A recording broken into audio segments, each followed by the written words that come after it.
Ladies and gentlemen, a storm warning has been issued in London.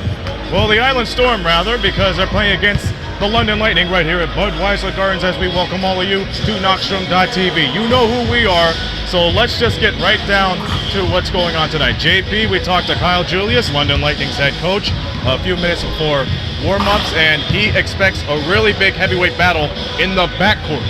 Indeed, he mentioned he expects this Island Storm team practicing just behind us here to play small ball a lot tonight based on their last matchup earlier in the month. The Island Storm, of course, won that game by 4.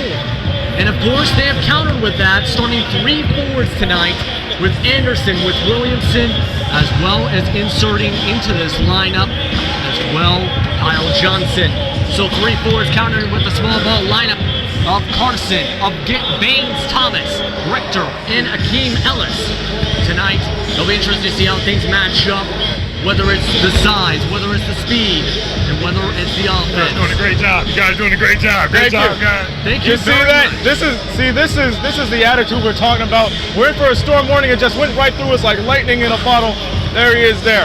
But quickly to go back on that, I'm very excited to see for the first time here, well, at least for the next 48 hours, Al Stewart and Jahai Carson. Al Stewart got a triple-double a few weeks ago, so I'm very excited of what this backcourt can do to this London Lightning lineup if they go through with it all the way. You mentioned Carson. Carson is the bigger of the two for me, honestly, because, of course, he was a major standout in college at Arizona State University and has continued to do so with 20 points per game and another 7 assists per game throughout his campaign. One of the few times he hasn't reached double digits was against this team here with about 7 points against London, I believe, in their last matchup. So it's going to be interesting how he matches up with Junior Cadogan in the starting lineup tonight and how he can get this team going along with Storm, along with Ellis, who was a major contributor in their last matchup, and how things come together. London Lightning, they got a lot riding on them tonight. If they win this, they break the franchise and league record for most wins in a season. They would break their previous record set back in 2013, where, get this, they played against the Island Storm, who were residing in Summerside Storm, for the NBL Canada Championship. So a lot riding for them. They got a 6-game winning streak on the line, and they have high hopes that it will not be broken tonight. Yes, indeed. Kyle Julius mentioned this is a revenge game to them, in fact. The record is, yes, a little bit on their minds and discussed it, that he said. But of course, it's more important that they beat the Island Storm in general, even up this season series. And you mentioned with the records, there's a lot of them on the line. Home wins, they got 17 on the season. That could be a new record. The win streak they got. Royce White has the triple doubles record already.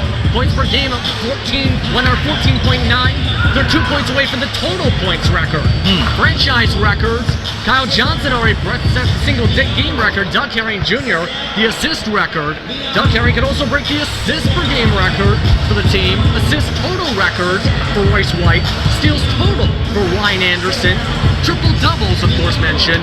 And then you have the milestones of Williamson and Phillips with 1,000 points and 1,000 rebounds, respectively. You ran out of fingers. That's how many records this team has broken or is close to breaking this year. That's how good this London team is. The thing is, it's going to be a true challenge tonight here against the Island Storm, too. That's going to be interesting. We already wrote down what could happen tonight. Let's go back to the keys of the game. The Island Storm first. They got a powerful backcourt. What do you expect from them in the all-together?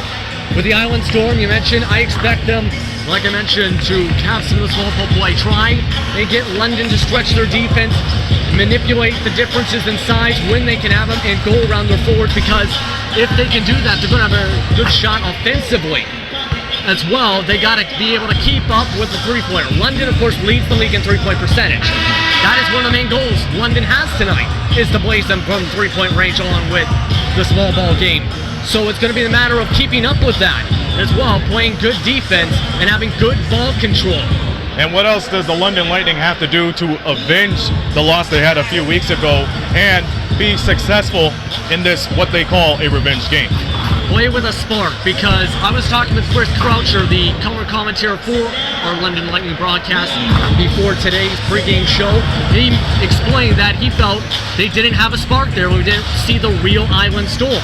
I feel, and we both feel, and I think you feel too, we're going to see the real London Lightning tonight here against the Storm here at Budweiser Gardens with a lot on the line, not just the records, the revenge game, the standings, and so forth.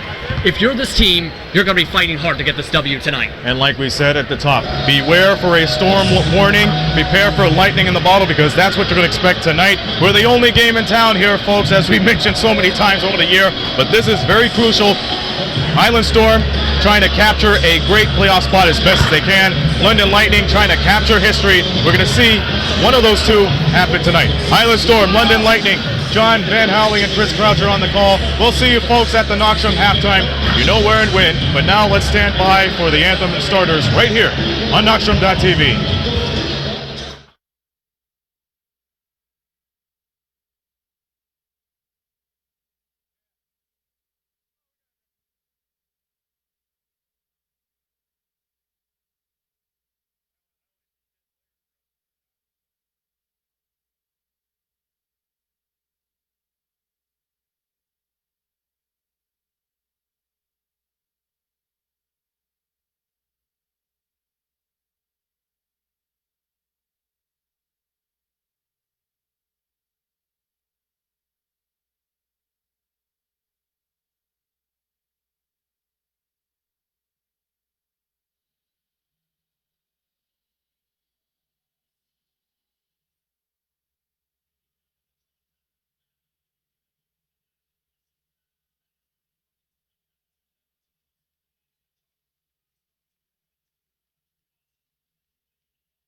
Ladies and gentlemen, boys and girls, good evening and welcome to Budweiser Gardens for tonight's National Basketball League of Canada game featuring the visiting Island Storm and your London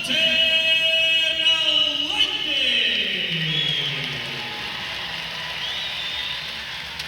And now, ladies and gentlemen, boys and girls, here are the officials for tonight's game. Would you please welcome Mr. John Grilly, Mr. Mike Hardy, and Mr. Dave Maxson.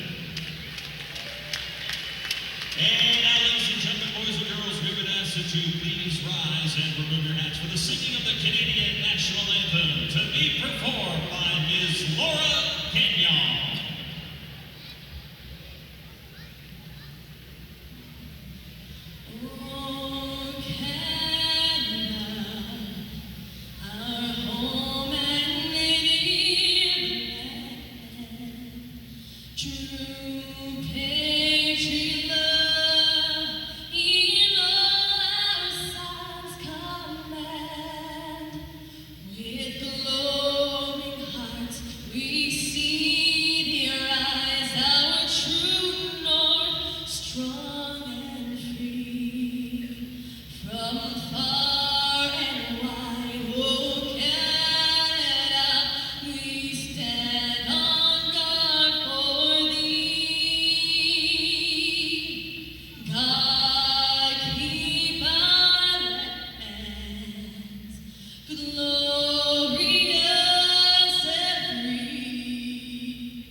And welcome, sports fan, to Budweiser Gardens here in London, Ontario, between this game between the London Lightning and the Charlottetown Island Storm, a rematch of a couple of weeks ago. I'm John Van Hagen, I'm going to call the play-by-play, along with my partner and well-spoken basketball analyst, Chris Croucher.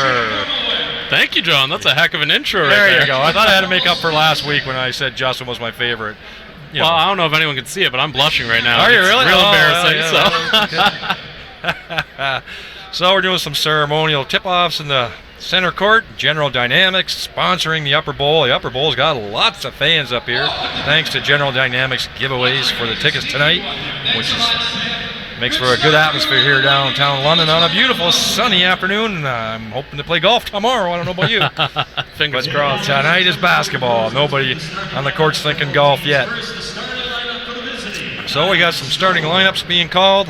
Like I said, this is a rematch from a couple weeks ago where the Island Storm did beat the London Lightning.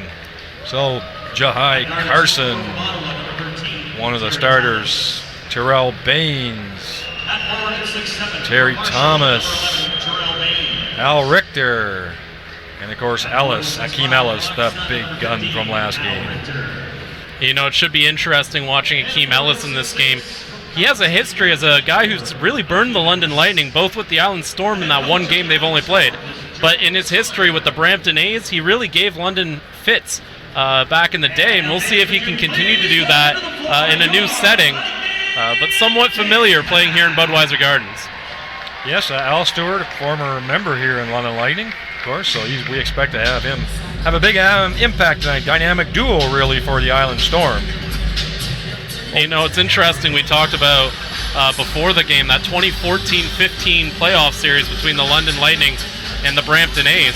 And what's interesting is how many players from that series are going to be involved in tonight's game. You've got Al Stewart, you've got Akeem Ellis, you've got Marvin Phillips, you've got Kyle Johnson. It's kind of surprising how that one series 2 years ago has so many ties to a 2017 game tonight. Well, it's just, this league is sort of interesting the way that people move around as well. The players move around, you know, for various reasons, and from year to year, people are moving back and forth between teams and out east and out west. So we have a lot of familiar faces that are on different teams, but we know who they are.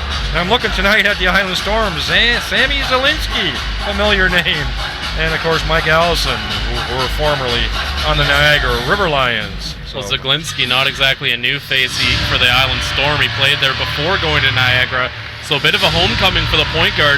And I think he really fits into the system that really likes to lean heavily on those smaller, quicker guards. So opening lineup soon for the London Lightning. Well, the intro going on, of course, first.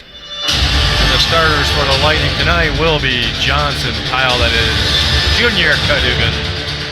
The standby Garrett Williamson. The big guy, Royce White, and the shooter, Ryan Anderson, for those that are familiar with the London Lightning. One thing to keep an eye on with Royce White, he's currently 6 assists away from tying, and then 7 assists away from breaking, I guess, the London Lightning franchise record for assists in a season set by Adrian Moss during that 2012-2013 season, the one that there's so many records they've been chasing this year and breaking from that 2012-13 team. Well, their record is 33-5, and they're a high-scoring offense, are the London Lightning, and a lot of players contributing as well. So the stats are piling up, the records are falling, and maybe more to be broken tonight.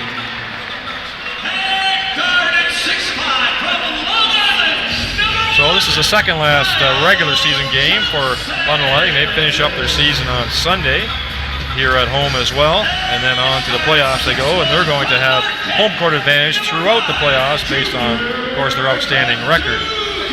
And their most likely opponent is going to be in the first round? It's between likely Orangeville, but Niagara not quite out of the picture.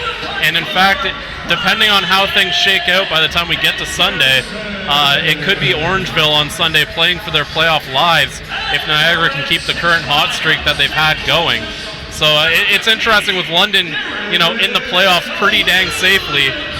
You might not think that these are must-see games, but a lot on the line for both the Island Storm and the Orangeville A's as they make their trips here to London. Of course, the Island Storm currently in a very heated battle for third place in the East, and that'll get them a matchup against the St. John Riptide if they can hold on.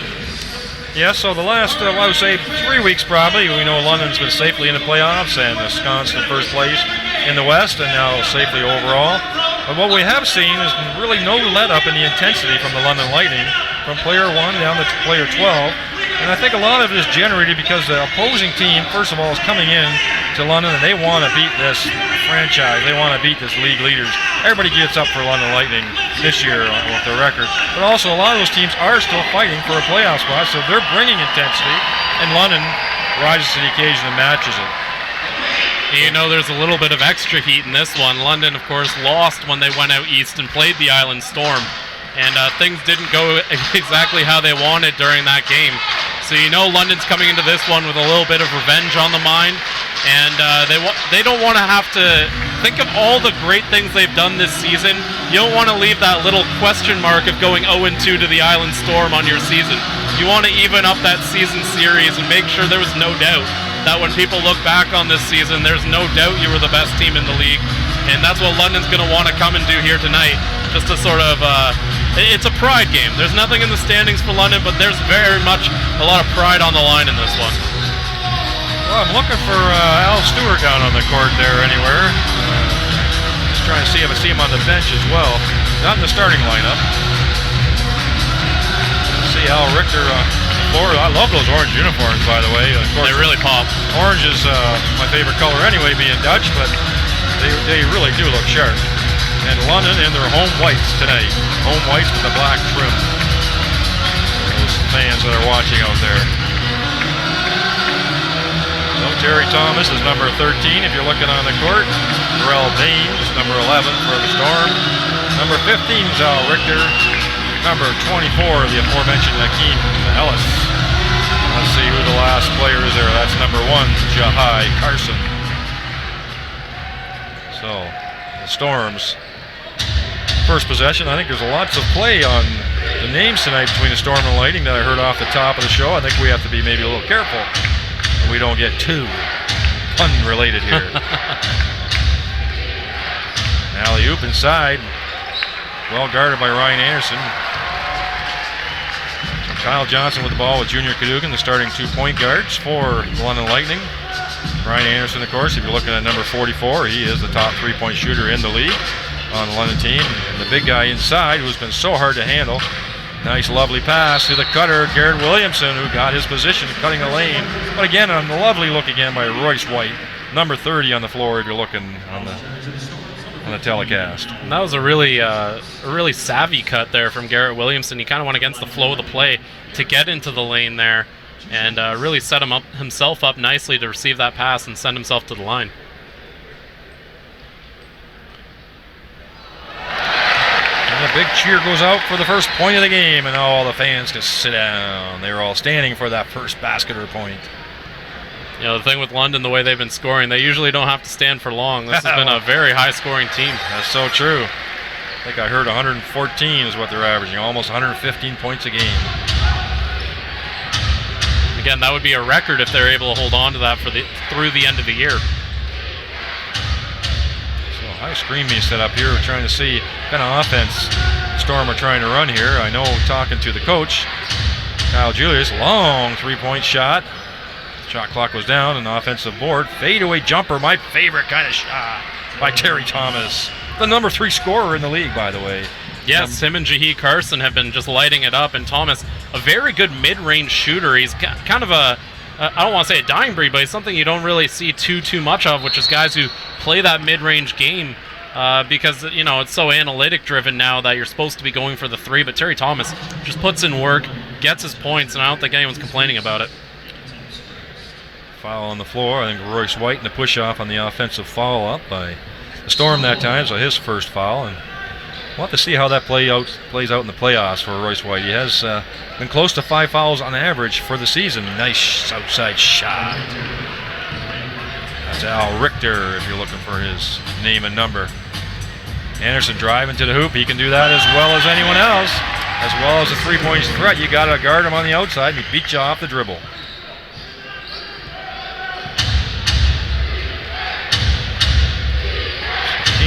Hakeem Ellis way up top in the outside 3-point setting up, I see. Looks like they're trying to set up inside for Terrell Baines. He's got Ryan Anderson on him. Nice little up and under. Good help defense that time by Garrett Williamson. Slapping that ball off the backboard and then driving to the hoop. Slips out of his hand. Unable to convert. He backs off. That's Terry Thomas seeing Royce White in front of him. Another nice looking shot by Al Richter. Another three-pointer. He's got the touch going early. You don't want to allow the Island Storm to get hot behind the arc. They can really hurt you from behind the three-point line if you let him, but so can he, Kyle Johnson. When he gets his feet set, he is deadly. You know, if you follow the Lightning this year, he had a 51-point game this year. You don't do that unless you are shooting the ball well. Back down with White. This is Terrell Baines trying to go against a much larger opponent, unable to convert. Save by Kyle Johnson. Here's Junior Cadogan doing what he's done for the last 4 or 5 games. Coming back from an injury earlier this year, and he is just going full steam to the basket, head down, just like a fullback. I love watching him make cuts to the rim because he just has that determination to get 2 points no matter what. He'd be a great tailback, wouldn't he, in football? Oh, yeah. Strong upper shoulders. Hard to guard him with the ball. Good no call by the referee, I thought, that time. 15, that is, laying on the floor, and that's Garrett Williamson getting up a little bit slow. Finishing the basket by the Island Storm. We're up 10-9 at the moment. Kyle Johnson again feeling it, unable to get it that time. Not really had his feet set that time. That was a la Kyle Lowry kind of fade away to his left, which he does so well, Lowry does. For the Raptors I'm talking about. You always think he's off balance, but he loves shooting it like that. A step back fade away again by Terry Thomas. There's Anderson up top. He'll stop and pop. Oh, you're looking inside for the cut for Royce White. Just a little too early. White a little bit impeded on his way in. That was a nice look. You know, one of the weird quirks to tonight's game, if anyone's been following NBLC for a while, you might remember the Ottawa Skyhawks got the 2 last remaining members from that Ottawa Skyhawks team that play in the NBLC in this game, with Ryan Anderson of London and Terrell Baines of the Island Storm. Wow, how do you know that stuff? Unbelievable. Anderson going to the hoop. Reverse layup. I thought that was making a tough shot of an easy one, but he makes it, does Ryan Anderson. Again, Ellis way up top with the ball. Really interested to see what kind of game he has. He played well against London last time. So far, hardly a sniff of the ball, or a scoring opportunity anyway. Yeah, Ellis is kind of a guy who sort of waits in the reads. You sort of aren't really thinking about him, and then all of a sudden he's right at the corner, nailing one of those corner threes. Kind of sneaks up on you as a scorer. I can't recall a game in which he started out shooting the ball a ton. It's usually later in the game he kind of emerges. Trying to set up Royce White. He's getting pounded by Terrell Baines. A little outside of his zone there. Here was some quick ball moving around the perimeter. And up and over goes Royce White. No call over the back. Looked like he got a clean rebound. Right over top of Al Richter. 13-10 for the Lightning in the early going.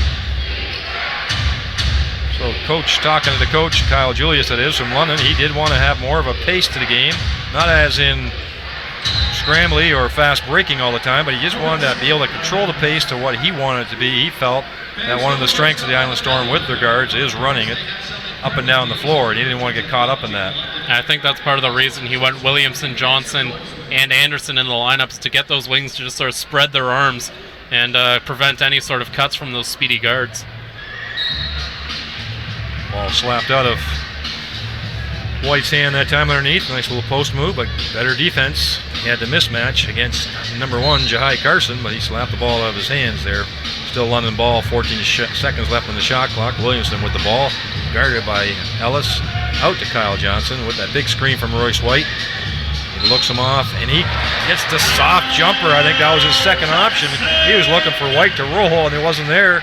So he went up for the soft jump shot, got hit on the elbow, and still made the shot. Well, I mean, why not if you can turn that into a three-point play? Just an excellent job of making something from nothing there for Kyle Johnson. Yeah, he's been starting more games lately, we've noticed as well. I think it's all about, I think for Coach Kyle Julius, what's coming off the bench isn't necessarily I would call a second stringer, because he said to me, basically I can start 2 lineups, he said. But I think it's all about rotation and what kind of pace a game can be brought by the second unit. And pretty well everybody, just other than maybe White and maybe Anderson, they're playing more significant minutes than anybody else, but everybody, a lot of even minutes, 8 players in double figures, a lot of equal playing time. So players are really accepting their role coming off the bench, or next game they're a starter, next game they're coming off the bench. You know, it's one of the things that when they were making this roster during the offseason is you want to be able to roll not necessarily one main unit, but to be able to roll 2 rotations. And we've seen guys like Phillips get starts. We've seen guys, when he was healthy, Julian Boyd starting. We've seen Marvin Singleton have a 35-minute night. You know, everyone on this roster has a role to fill. And one of those key role players there, Joel Friesen, stepping onto the court. Yes, I think he scored 20 last game, or 23, coming back also after an injury. And last week shooting was off.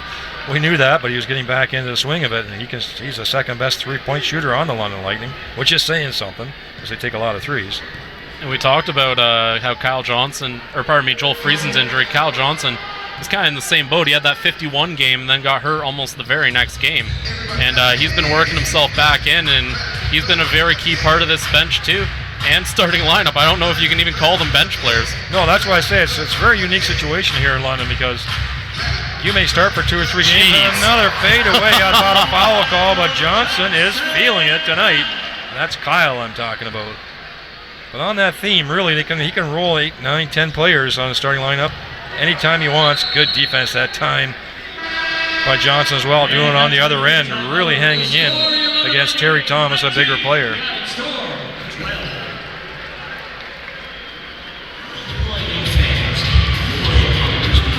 So like we said, the London Lightning really pride to play for and records to play for, but nothing on the line for the standings. They really look like they're trying to execute certain plays tonight, certain rotations as well, getting ready for the playoffs, which start, by the way, on May 4th, Thursday night here at Budweiser Gardens at 7 o'clock. Should be an interesting series regardless of who they face, whether it's Orangeville or Niagara. With Niagara, you know, there's going to be that extra little bit of rivalry, and you know they've had some pretty heated games against Orangeville too. But looking at tonight, I think London has to be pretty happy with how things have worked out. We've seen at points earlier in the year when they had to deal with these speedy guards, they kind of had some troubles. Maurice Jones, the guy that comes to mind when I think of that, in covering those smaller, faster guards. I think looking at tonight, the fact that you keep Jahi Carson to only 2 points in the early going.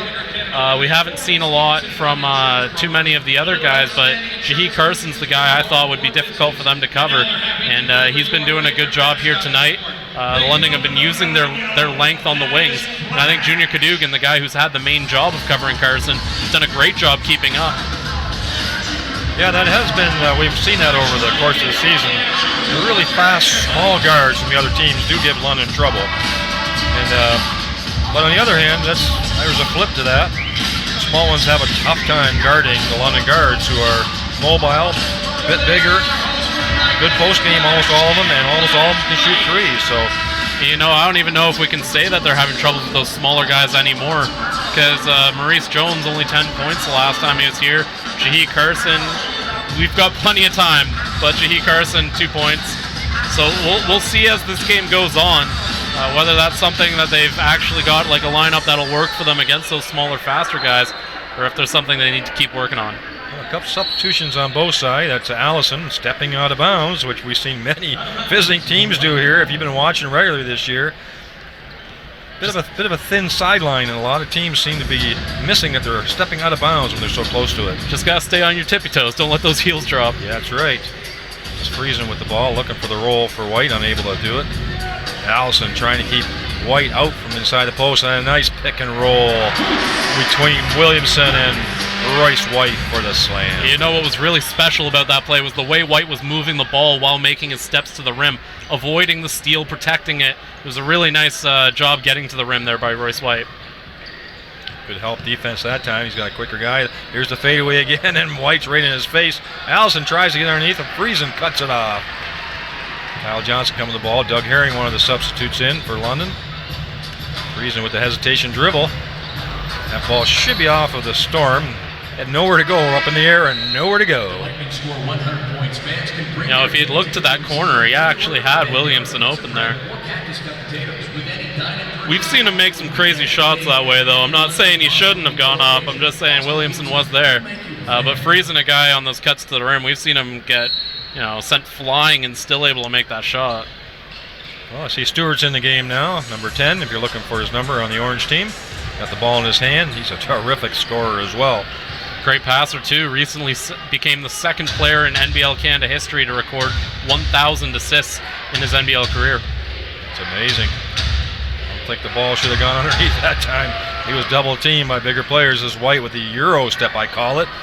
Good help defense that time by Island Storm coming back. White again trying to post up. Overplayed largely that time by Terrell Baines. Williamson pushing the ball hard to the hoop. Unable to convert. I think Alice is complaining, but I believe he was inside the restricted area, which is why there is a call. I thought he had his arms straight up and down. I thought that was an all right 1-0 call, but they're going to give that one to Ellis. So this is a rotation that if I'm the opposing team and coach, I'm going, really? You're putting in Marvin Phillips for Royce White? Like, really? Where's the drop-off? Wow. We know how great a player Royce White is, all-dimensional, but physically, my goodness. And he can shoot the threes as well, Ken Phillips. Keep an eye on the Sakeem Ellis-Marvin Phillips matchup. Again, we talked about that 2014-15 playoff series between the Brampton A's and the London Lightning. And in that series, Ellis and Phillips had a great battle for all 5 games of that one. It went to Game 5 in their best-of-5 series. And so keep an eye if we see that matchup. Ellis again shooting a long three. He makes it that time. That's his 3rd attempt from out there. 1 forced from the shot clock, but that time in the flow of play, that's number 24. If you're looking on the floor, Keem Ellis. Doug Herring throws it out to Joel Friesen. A little bit of a step back, no friendly bounce that time, and Ellis with the rebound. Pushing the ball up are the Island Storm here. I think this is their preferred pace if they can do it. That's Sammy Zaglinski, our first look at him tonight as well. Good hesitation dribble, he's such a canny player. Stewart going baseline, that's going to be a tough pass for Zaglinski. Good balance to stay in. And he did his tippy toes there, just like you said. Shot clock, I got reset, I don't know. I guess they're giving a complete possession over to Friesen, so I think the shot clock is what Kyle Julius was saying. There was real no possession, but Joel Friesen tried to make a pass and they got intercepted, so the shot clock got reset, fortunately for the Island Storm. So this is where the mismatches are. Stewart, of course, is very quick, hard for Herring to guard, but Herring's much taller. Could easily take him in the post if he wants. Friesen on Zaglinski. Into the corner, quick jump shot. Unable to convert, Terrell Baines. Kyle Johnson still on the floor. Looked like an offensive foul, leading with his left arm. I think if he hadn't put his arm out, it would have been okay. You know, we talked about London not wanting to play at that faster pace. That time they were pushing it when they've been doing well keeping it slower. So for London, I think with this lineup change here, they might want to slow it down just a touch. See if they can keep doing what was working for them earlier in the quarter. Well, make no mistake, London can play at a high pace, but Coach Kyle Julius did not want to play at the breakneck pace tonight because he thought it would favor the Storm. But they definitely can fast break with the best of them. First look at Rashad Watt, that's number 22. Phillips guarding him. Spin around shot, a little out of control that time by Terrell Baines, recovered by Doug Herring Jr. Joel Friesen bringing the ball up, looking inside, unable to find his man. There's Phillips, a little ball fake, and a step back three, and he sinks it! That is tough to guard. And a huge shot there. London seems to be kind of slowing down a bit on offense. That gets the team going, that energizes the offense. Zaglinski in and out, that was down. Ryan Anderson back in the floor. Liberal substitutions by both teams, wide open by Joel Friesen. Got his feet set, and that couldn't even been more farther down and out. Herring Jr. chases the ball down for the wide open three for Anderson, and his is in and out. Phillips muscling his way in. And he gets hammered. Yeah, that time Wack just kind of had to grab on there. He wasn't going to be able to block Phillips like that. I think Akeem Ellis wanted a call there. Rashad Wack, an interesting guy. He was the Rookie of the Year in 2014-15. He's been a really key bench player for the Island Storm before, and part-time starter too. And he's a guy who gives you a little bit of scoring, a little bit of ball handling. He's kind of an all-rounder at guard, and a very versatile piece for Joe Salerno and the Island Storm. You know, something I was thinking about when I was at home thinking about this game, is a couple of the other games. I really like to start getting back to saying where some of these guys have played their college ball. And I know you George probably Mason. You probably have a lot of that stuff. There's Rashad Wack. Because I heard the boys off the top of the show, Aaron and Justin, talking about Arizona State. You know, I'm like, yeah, we really should let the audience know, if they're not already family and friends and who know, but if you're a casual observer or you're tuning in, like, this is really good basketball. A lot of these guys that played NCAA Division I basketball have been in the big tournament. In the dance, the big dance as we call it, right? So I think maybe as we talk a little more, let's start doing some of that. And I know you got all that information at your fingertips there. It even goes back all the way to their high school ball too. I recently on my Twitter I posted a list that listed how many of these guys coming out of high school were in the Rivals 150, which is of course the list that shows ranks high school recruits when they're going into college. So a lot of these guys have pedigree dating all the way back to that high school career of theirs. And it really is top-notch basketball here in Canada. Well, Friesen going to the line, 27-20, 1:55 left here in the first quarter. Friesen, a CIS player at the University of Alberta.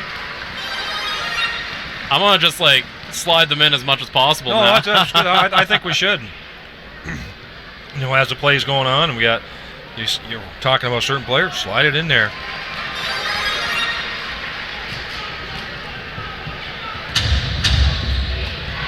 Lindsay, just such a great ball handler.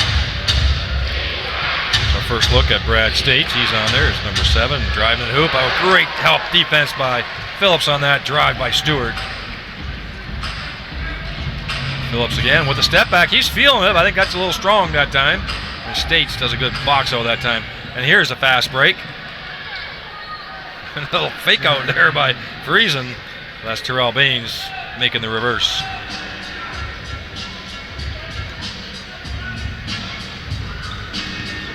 Big screen set by Phillips, looking all the way in the corner. He's ready to shoot. And that's Doug Herring Jr. That's something that we were talking about before the show. Like last week, we saw the poor shooting, 3 for 26 at one point, I think, for London Lightning. You know, and then it came around at the end of the game, of course, and their three-pointers started falling in time for them to win the game. But then a lot of players who I thought were shooting maybe really early in the shot clock, maybe their feet weren't quite set yet. But when their feet are set, and I think that goes for any player, but in particular, I think the Lightning have so many capable three-point shooters. Really, they have 7 or 8 players that can shoot threes really well. Once their feet are set like it was. For Doug Herring Jr. in the corner after that slam by Friesen, which was a barely slam, but it counts. You know, the percentage goes way up, right, when your feet are set or when you're in a shooting position. Well, it's also about catching it in rhythm, making sure those guys on the cylinder. Absolutely, yeah. You know, there's really a lot that goes into a three-point shot that are kind of split-second decisions. And London, for the most part, does a good job of making those choices. Well, 34-22, 12-point lead here. 7 seconds left in the shot clock. That's going to be a charge. Doug Herring Jr. had nowhere to go on that lob pass. Great setup that time by Al Stewart. He knew what was coming down that pipe. Now they got 7.6 seconds left to get the next shot up. 93 King is the official restaurant headquarters of your London Lightning.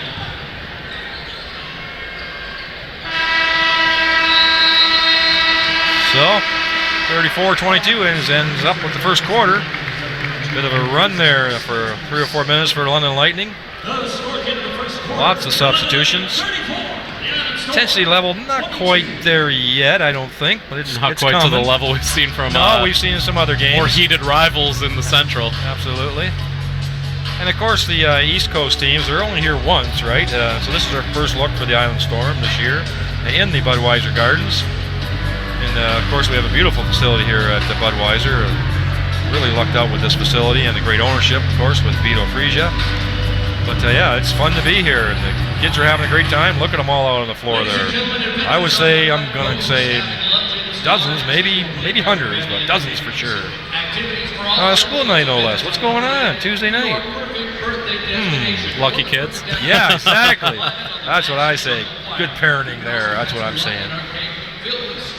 So yeah, I'm not sure. We always try to sort of guess the crowd. I've been terrible at it. You've been a lot better at it. What are you thinking tonight? I'm gonna go. Let's go 4,000. Again, the camera doesn't really do it justice.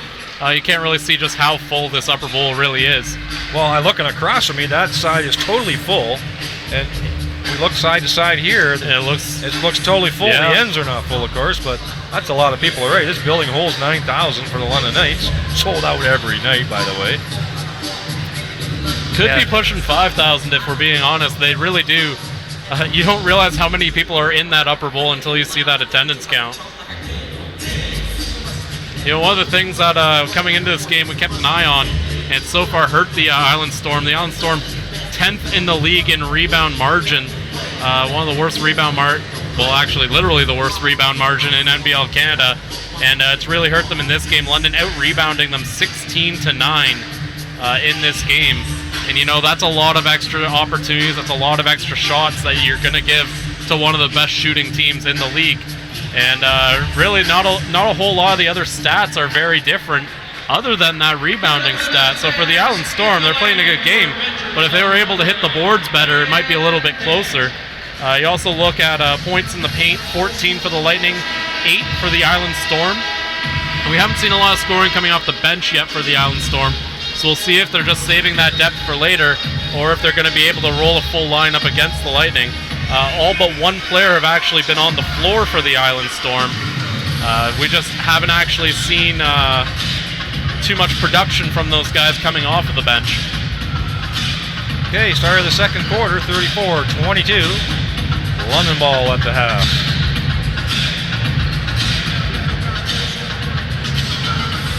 Marcus Capers on for London.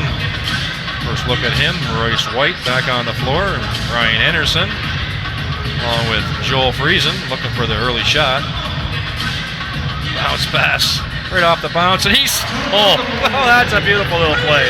That's like a Harlem Globetrotter play, isn't it? That's a beautiful pass one right behind there. Your back, you bounce it just at the right height. Your player comes around and he just picks it up and shoot right away, like in rhythm. There's Allison underneath. A little hook shot, one of my favorite shots from Mike Allison. You know, Mike Allison, he's not a guy who's going to put up 20 points, but just a really solid big in the NBL. Too casual that time for White, got stripped for it. And I would have to say Ryan Anderson got caught in between no man's land there. Nice drive to the hoop. Feed by Stewart. It's going to be Anderson's second. No one really in any sort of foul trouble for either team. We haven't heard the whistle quite that much in this game. Maybe, as we mentioned, the intensity not quite up to where we've seen it before. I mean, a Windsor game, we'd probably have heard 20 whistles by now. But for this one, refs have, for the most part, not been calling too much, letting them play.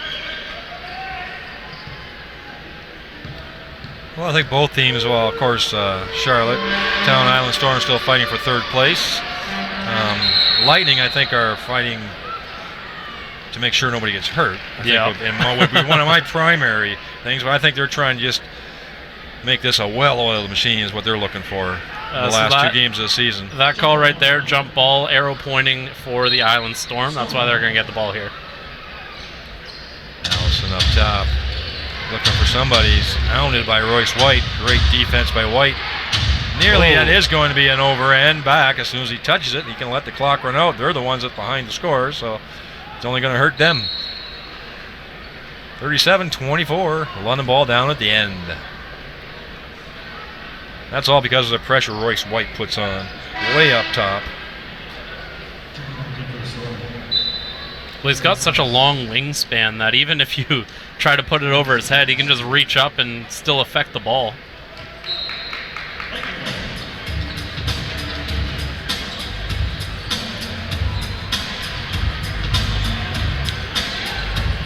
See what London's running. High screen with White again.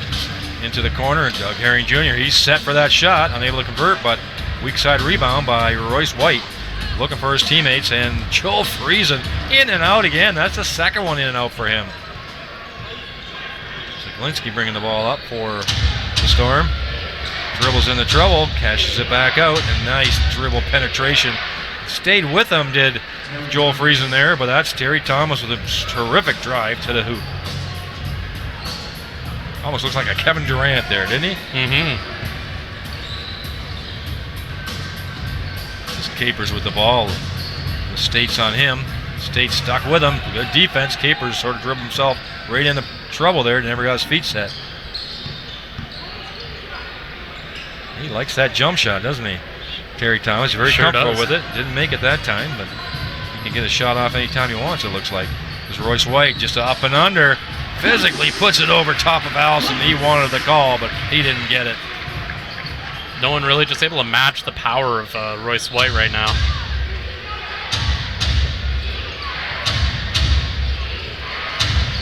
Good switch off on defense here by Lightning, getting some mismatches, but lots of help. Everybody playing straight up man-to-man on their switch. Anderson looking for the ball in the corner. This is Friesen up high, and help defense that time by Brad States, just enough to knock it out of Royce White's hand. Thomas with nowhere to go. Zaglinski's wide open. He is. He's calling for the ball in the corner, and nobody saw him, or could skip it over. I don't know if it was a case of they weren't able to get that pass that they wanted, but Zaglinski was just wide open beyond the arc that whole time. Himself and State are going to the bench, and we have Team Ellis back in the game, along with Al Richter, who made 2 early threes to get the Island Storm off to a good start. It's a 13-point lead here for London Lightning.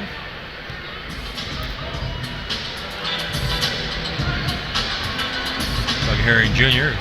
sitting on the primary ball handler right now for the Lightning. Anderson up top, sets the screen for Royce White. Obviously, they got something in mind. He's got a much smaller play on him. And Anderson, he's set up way outside. Boy, he had his feet set and his trigger hand ready. No hesitation on a nice snap pass from White. That's NBA range. That's more than NBA range. That's about half court. Yeah. Terry Thomas trying to look for a shot again. Driving hard to the hoop, but stripped that time by White. White with the ball. Very comfortable bringing the ball up. And like I said, he takes it hard to the hoop. It's our first look at Criswell keeping the ball alive. Leaving Johnson wide open, not sure why. And I would say that Al Richter was holding the aforementioned number 22, Anthony Criswell, if you haven't seen him yet on the floor. That's his second offensive rebound in a space of about 30 seconds. You know, you mentioned why Kyle Johnson was left that wide open.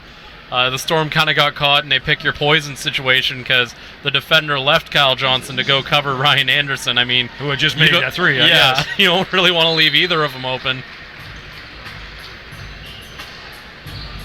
There's Anderson again, a little bit of a fadeaway that time.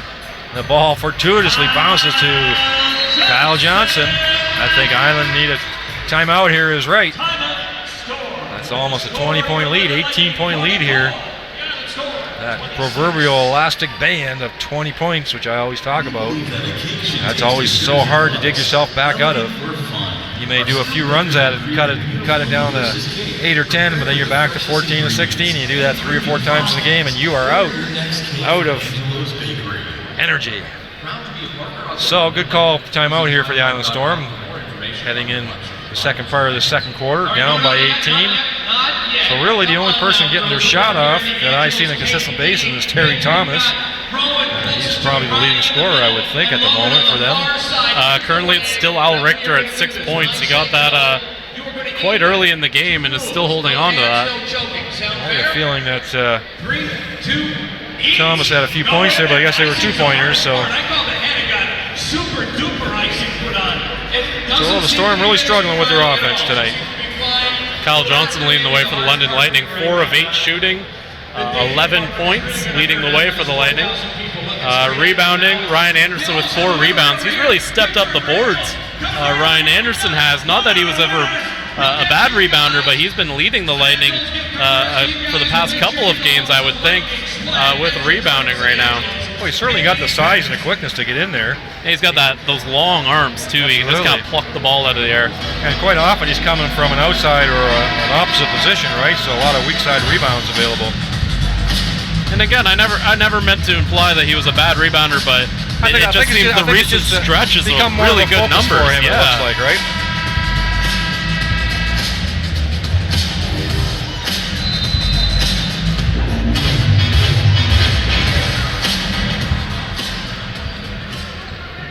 Okay, let's see what they come with that timeout.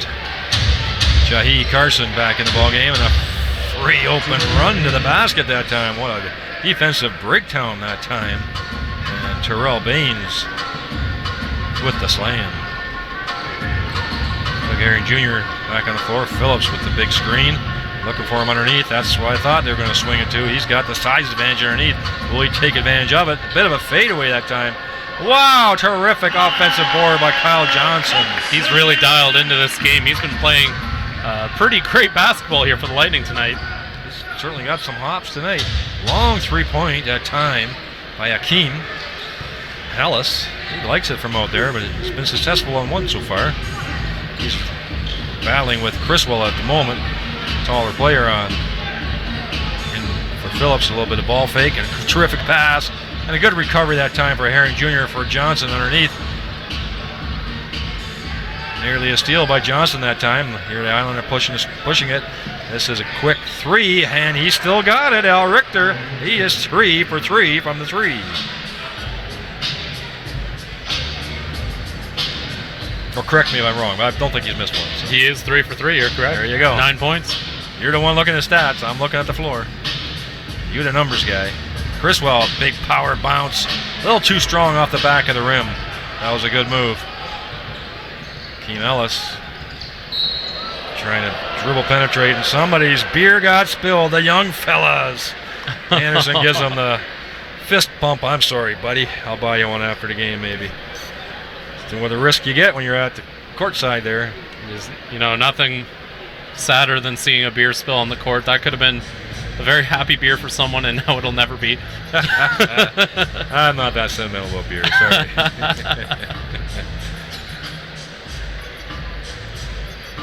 Gonna take a minute here just to make sure that's all clean. Yeah, that was quite a spill there. Yeah. It was a full cup, I believe.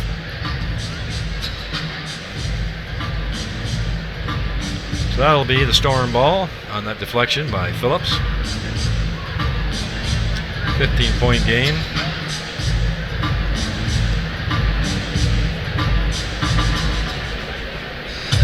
Okay, we're ready to go. Give a shout out to the kids who had to go clean that mess pretty quick considering how much beer got spilled.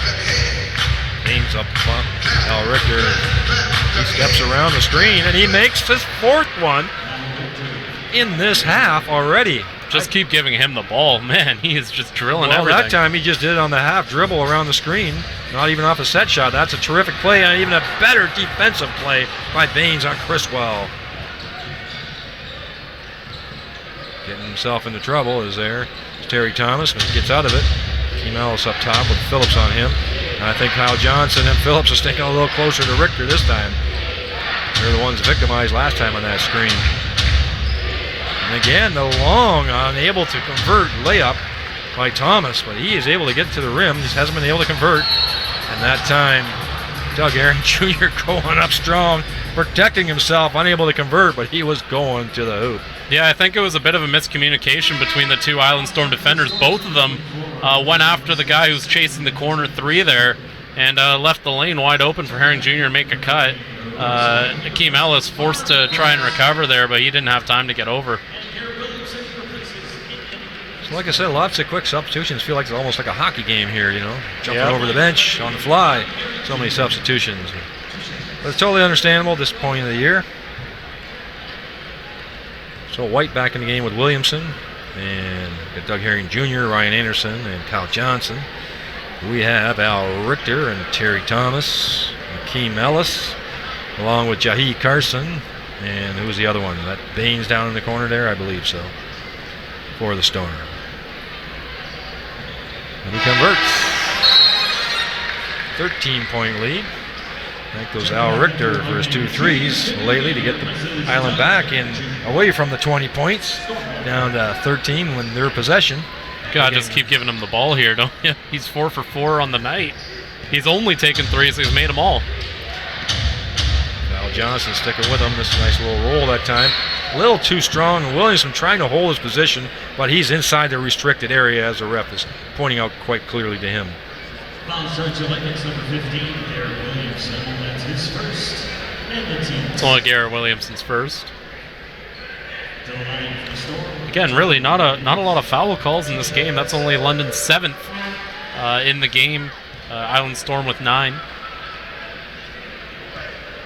Yeah, what was the game? Was that the KW game last week? There were so many fouls. Or what the Windsor game before that? Like 70 fouls. I believe it was in the the game. Windsor game before that. 70 fouls in the game. I couldn't believe it. Well, things get usually pretty heated in the 401 rivalry or whatever the new 401 nickname. Wild Wild there West we go. rivalry, yes. That's what I'm calling it. Well, Junior Cadogan back in. A nice long break since the start, first quarter. Again, taking the hoop, unable to finish. 5-on-1 here. They give it to the hot shooter. Can he make the wide open? He does! Smart decision by the Island Storm. I thought they may take it all the way to the basket, but they found the man that's hot, and they've cut it down to 9 points. You know, Jahi Carson even thought about taking that shot himself, but made the very intelligent play to identify the wide open and just blistering hot Al Richter.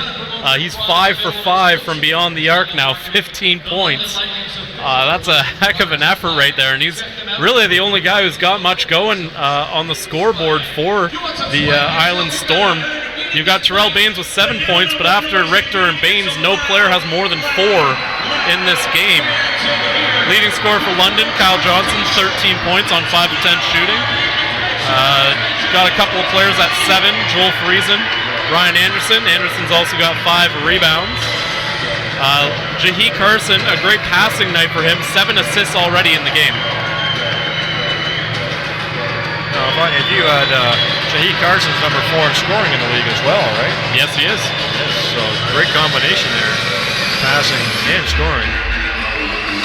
Well, Carson was a pretty highly touted recruit coming out of high school, going to Arizona State. Had a very good college career, averaged 19 points per game during his final year at Arizona State.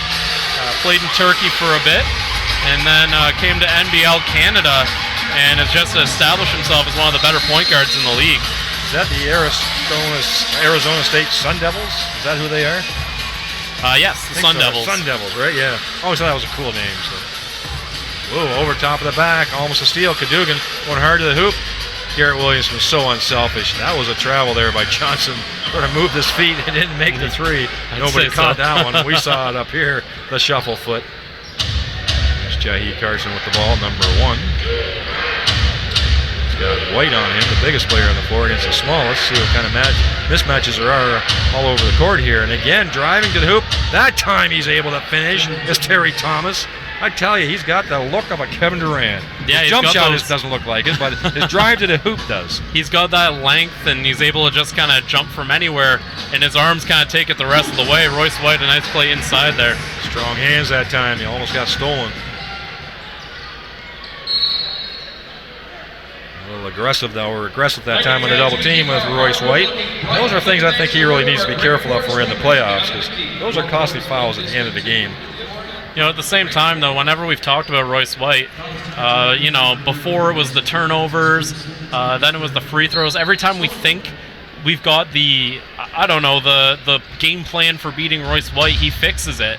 That's so true, yeah. that's the most impressive thing to me about Royce White in his time, is how quickly, every time that there seems to be some sort of strategy against him, he adapts his game and adjusts and fixes what, you know, may be a flaw, and corrects it and keeps being a great player for this London Lightning team. That's going to be a charge right there. Well, that's the second time a London player has gone hard to the hoop, looking to drop the pass off, but forgetting that the follow-through runs right into an Island Storm player, and the Storms doing a good job taking those charges. That's 2 or 3 tonight. Richter missed a shot, but he had a hand all over in his face that time.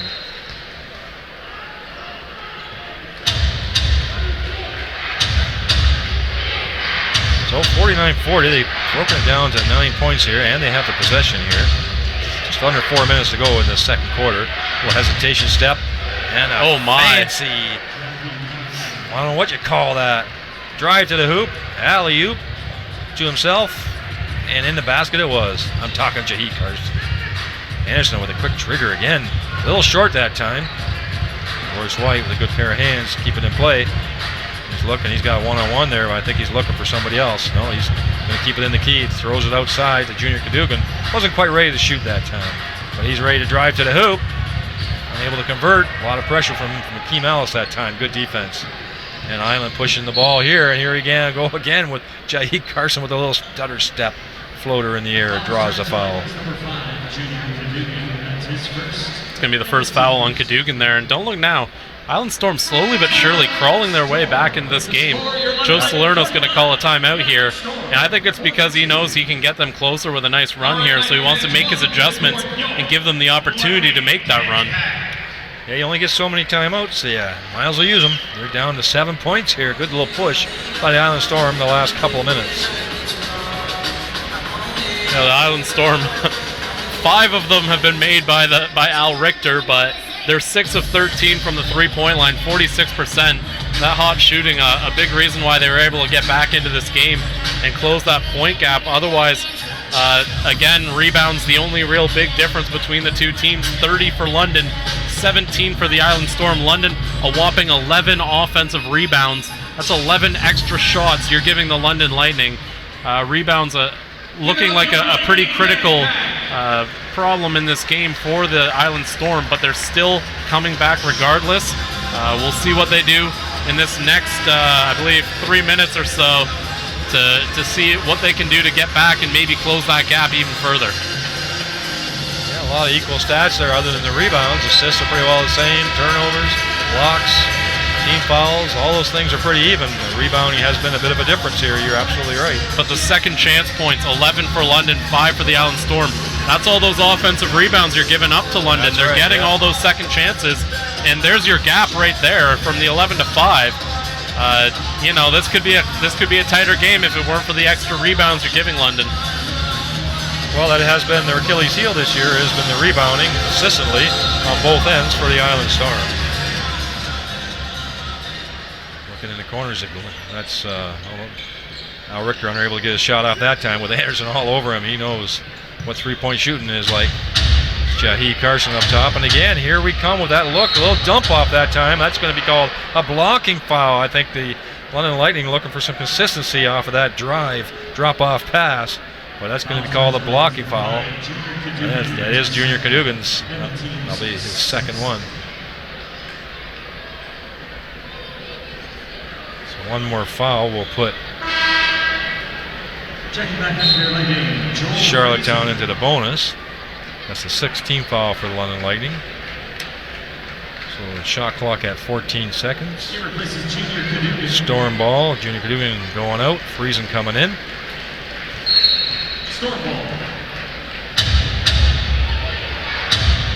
Up top again. This is an under pressure look that time. I think that's been the key the last 2 times for Richter. How to keep him off the board. He got a wide open look again, but some pressure came. This is Doug Herring avoiding the traffic that time. Learn his lesson from the charge. And a sweet layup.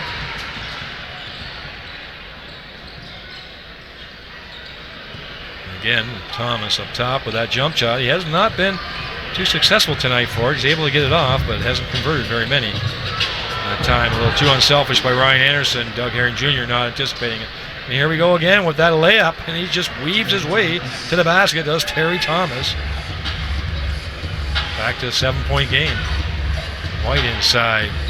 One-on-one. That's going to be a tough matchup.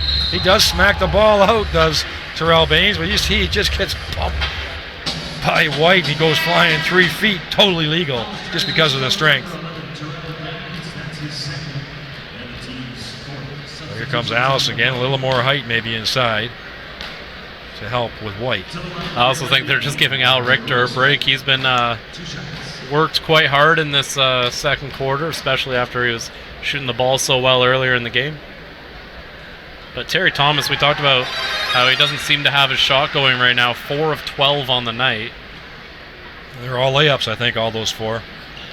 He's got 2 mid-rangers in there. No, he didn't. He did make a couple jump shots. He got one real early. My impression is he's driving the lane. That's the ones he's getting. Mm-hmm. All right. It just looks so, NBA-ish when he goes to the line, like goes to down the lane. So maybe give him too much credit. I don't think so. He is the number 3 scorer in the league. So Nice defense by Anderson, and then he sticks with it, does the little guy. Jaheed Carson gets a shot blocked, and underneath fights his way back up with Royce White right behind him. Makes the basket and goes to the foul line. It's back to a 7-point game. You know, we talked about Jaheed Carson maybe not scoring as much, but now we're seeing him kind of call his own number a bit more. I think he kind of gets that the Island Storm offense starting to simmer down just a bit here, and so Jaheed Carson seemed to get going himself, unable to convert the free throw. And White, a strong layup to the rim again. Nobody able to slow him down. It's like that 3/4 speed and just under so much control. That's Keem Ellis's favorite spot. He makes his second one. It's 2 out of 5, I think, if I got it right. But he has made 2 long threes. And that really has been helping the Storm getting back in this game. It is what Coach Julia said. They're fast and they like to shoot threes. And this is where Keem Ellis, he kind of waits and then starts putting up his points. He's 2 for 4 beyond the arc now. And this is kind of what we see from Keem Ellis. He doesn't always start out with a blistering shot total, but then as the game goes on, he starts to make more and more, and as you keep forgetting about him, that's when he starts to strike. Well, it is our first look at the Island Storm as well, so we are learning sort of what everybody has for talents and skill sets, what the roles are on the team, but Keem Ellis obviously a big part of the team for scoring and having an effect in this game.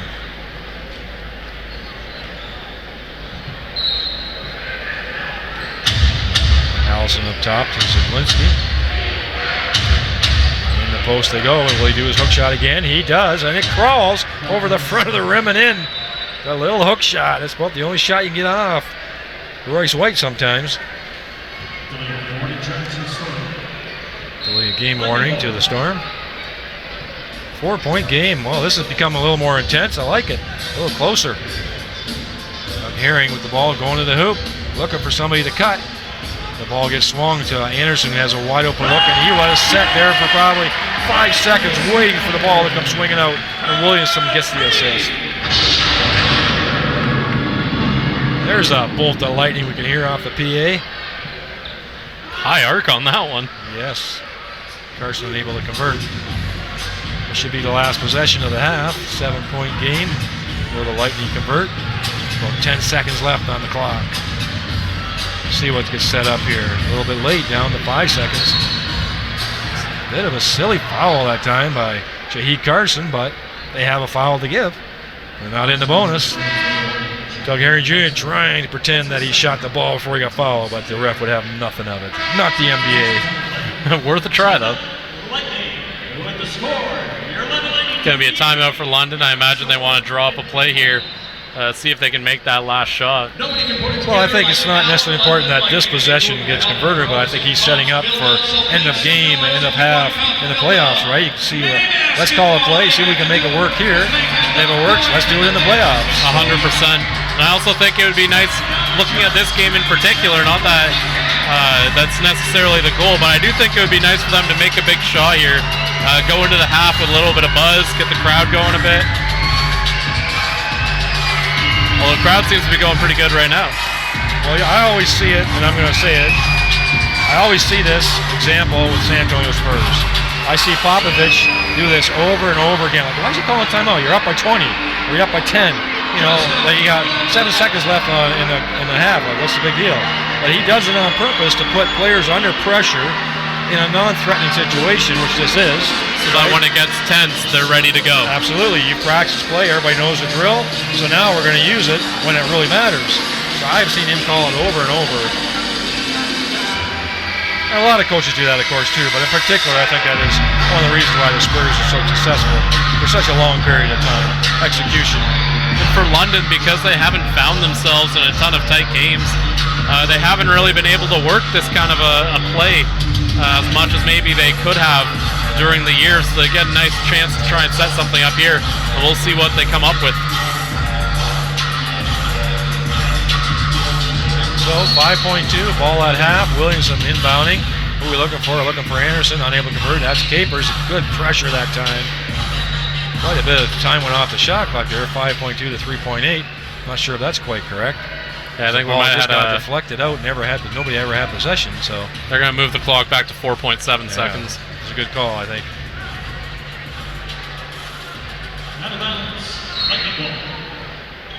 See what play a couple screens away. Looks like they're trying to get the ball to Capers. He has it. And another foul to give. Smart play by the Storm. Herring Jr. actually made the shot. If only it was within the play. He's going to go, or pardon me, they had a foul to give. Never mind. Yeah, no, they had a foul to give, yeah. Well, now we're back to 3.6 seconds. Which I think that sounds correct, or may even be maybe it should be a little less off of there, but we'll see what the refs do. Well, it was almost psychic by the scorekeeper. We had it drop down to 3.6, get bumped up to 4.7, and then now it's 2.7. Good eyes by the ref. Okay, 2.7 seconds less. Let's see what happens here. Williamson on the ball out of bounds. Now they back to the score clock again. Okay, guys. Seems to be the issue here. See what they can get off in 2.7 seconds. 7-point lead here for the Lightning over the Storm. This will be hopefully the last play of this first half. And throw it up. It's tough. Anderson, he spins away. Does get the shot off, a la Carter. Remember that in the playoffs? Unable to convert. Good pressure by the Storm. So 58-51 at the half. We'll do some stats for you when we come back in the beginning of second half, but we'll have Justin there and give you some of those at the halftime. I'm John Van Howling, along with Chris Croucher, calling the game between the London Lightning and the Charlottetown Island Storm. Come ride like the Lightning, comfortable, modern motor coaches. Banner has different sizes for big groups or small. All right, thank you, John. Thank you very much. 58-51 is the score as we welcome you to the Notch Room halftime courtside. And JP, everybody's getting their money's worth this afternoon, so they shouldn't be surprised at how ferocious this backcourt heavyweight battle is, because so far it's been the Kyle Johnson Al Richter show. Indeed, because a few minutes ago, at the 8 minutes ago mark of the second quarter, this game was almost a blowout. We're in blowout territory, an 18-point London lead, but the Island Storm, thanks to Richter, helped claw back into that with 5 3-pointers in that first half overall. You mentioned there Terry Thomas, 8 points as well. So right now, the Island Storm have just clawed their way back to as much as 4 points down, in a good position coming into halftime. And you gotta give the benefit of the doubt to the London Lightning. The only reason why they had such of a big lead in the first quarter was they out-rebounded the Island Storm, and they're still doing that. They've reached as much as 33 right now. They're 14 away from their usual average. They've already got 11 on the offensive end as well. As you mentioned, the rebounds there, they've just absolutely eaten the glass inside. 11 second chance points already, 26 points in paint. The stats are close overall in that, but London has been getting more chances, it seems, more higher quality shots. But it seemed the Island Storm finally was able to make those adjustments in that final stretch of the quarter, if you notice. Because Coach Salerno was making a ton of adjustments. Substitution after substitution. Somebody's not working, bring in Sammy Zaglinski. Someone else is not working, bring in Baines, bring somebody else in. It was a bunch of substitutions, and that is why they clawed back into this. But the thing is, London has achieved their game plan so far. They're achieving with the more shots inside than outside. They're making their three-pointer shots. They are 7 of 23 from the outside. So right now, everything's going according to the plan. It's just a matter of who wants the more of the second half and how the adjustments turn out. And aside from Salerno's adjustments, so far I mentioned how stoked I was to see the connection between Al Stewart and Jahai Carson. And so far they're having a good game so far, very quiet, but don't expect that from them when they come in banging in the second half. Yeah, Jahai Carson, as you mentioned, 6.7 assists, but as well a few turnovers mixed in there. And you mentioned as well, I believe it was Thomas you mentioned with the 3 rebounds, 2 assists, and 8 points, as I mentioned. But basically, right now, I can see the Island Storm struggling to get them plays, because I can see London trying to lock up Carson and trying to force him down more turnovers, because there's a reason there's already 9 turnovers that happened in that first quarter for the Island Storm. They didn't have any in that second quarter, but it already was a lot of turnovers before their comeback here in the second quarter. If London could do what they did in the third quarter, I think it's going to be too much of a deficit for the Island Storm to come back in. And the London Lightning are already making do. They're doing a good job in the game of vengeance so far, leading by 7 as we reach the intermission. We take away from this, we talk about the NBLC Players of the Week. From the Atlantic Division, Anthony Walker. On the Central Division, Sammy Muldrow. And let's face it, without these two, Cape Breton and Niagara wouldn't be fighting for this playoff spot as they are right now. We talk about Anthony Walker, first of all. Big fella, swoops in. Indeed, he averaged 15.5 points per game and 10.3 rebounds per game during that Player of the Week stretch. And he's one of the main reasons Cape Breton still has a shot for a playoff run. Right now, Cape Breton, at this point, has the advantage right over Moncton, as long as they win one of the 2 games against Moncton this week. So if they have him show up again, he is going to help push them into the playoffs. Niagara as well. They need to win out to make the playoffs. Sammy Muldrow stepped up big time in that 3 overtime game and has stepped up big time as well. He had 20 points, 15 rebounds, 7 blocks in that triple overtime game. And he is one of the people wanting this team to win. And we're discussing this a little bit here. You mentioned that there's a lot of younger teams now in this Niagara roster at the end of the stretch. They want to extend their season. They don't want to just play for 5-10 games. They want to play against London in that first round. And when it comes to all that, all hopes are not dead yet. There's still a chance. Stranger things have happened in this league. We have seen it. We've seen the triple overtime game last Friday, and that game was absolutely bananas, where we've seen the River Lions break their franchise record for most points scored, which was 141. Back to Budweiser Garden, still here in the Knoxville halftime. If you're Joe Salermo, what would you have to do outside of making less adjustments and add more consistent players to come back and win this game? Well, right now, first off, I know you're playing the small ball game, but it's kind of hurting you with the rebounding. Figure out a way to get the box out somehow, because that is hurting them a lot on the offensive glass with that 11-6 offensive rebound advantage. You limit the chances for London, you have more of a better shot as well. You continue to go to the outside shot, give it to players who are working and making their shots, like Richter.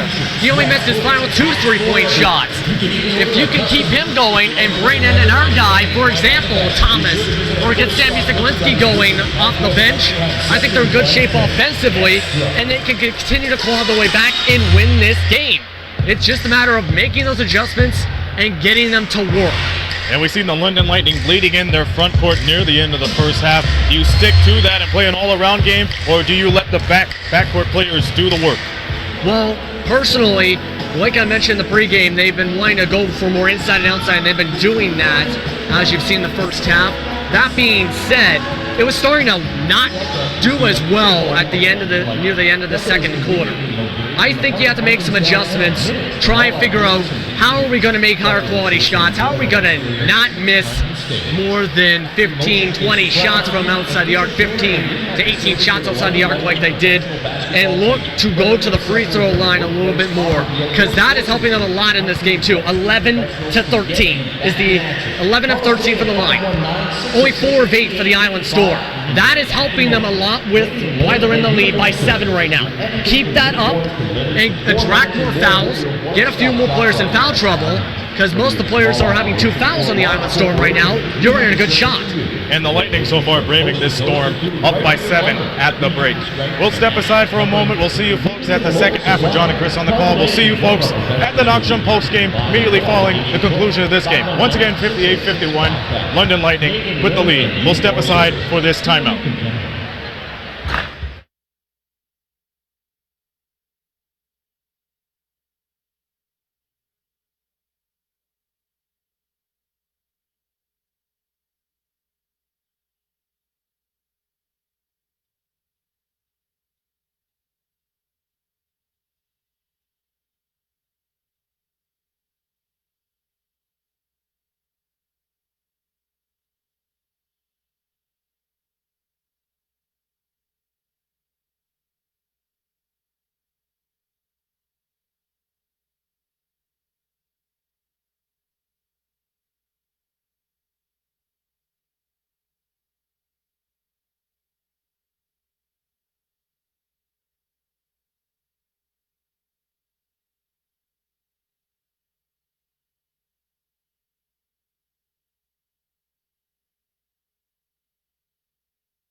Testing.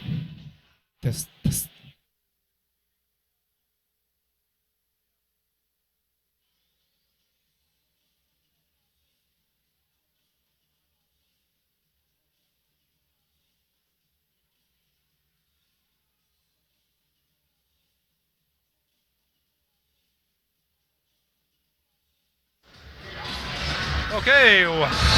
Okay, welcome back, fans, to London Budweiser Gardens. I'm Jonathan Howlingham, along with Chris Croucher, calling the game between the Island Storm from Charlottetown. I won't call them the Charlottetown Island Storm anymore. You corrected me, which is quite appropriate.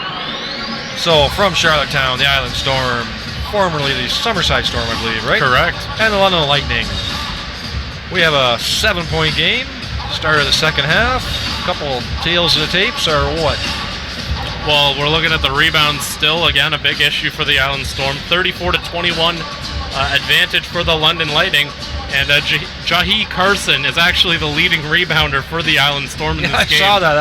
That's because he only got 3, that's why. Yep, 4-way tie with 3 rebounds for the leading rebounder. To put that in comparison, Ryan Anderson, 8 rebounds, leading the London Lightning. Doug Herring Jr., 7 rebounds. So those two having a pretty good game on the boards, hitting the glass. We talked about the second chance points. They kind of evened out there. So the rebounds haven't made as much of an impact as they could have, but it's still not quite the best game that the Island Storm could have off the boards.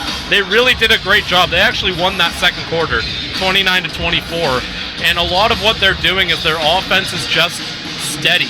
They've been consistent throughout the game. They haven't necessarily made every shot, but I don't think we've seen a true dry spell from the Island Storm. They're shooting 43% on the game, 43% from three-point land, and that offensive consistency they're going to need here in the third quarter. All right, so London ball inside for Royce White.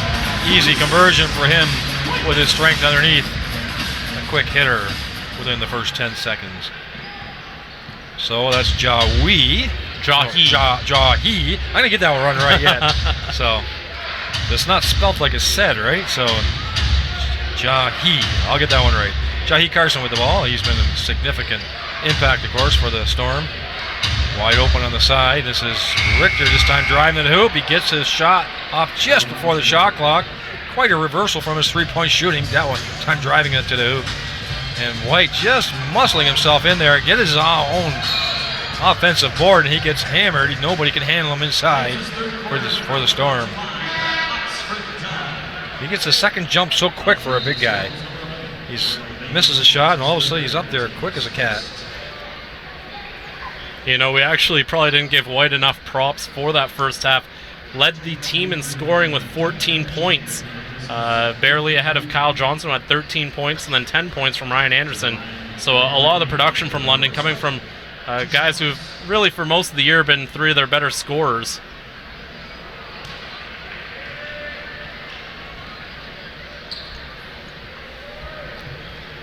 Well, I think London really trying to find their rhythm this game and trying to really gear up for what they want to do in the playoffs. That's really the sense is what I'm getting. They're working sort of with a purpose, you can see on their offense.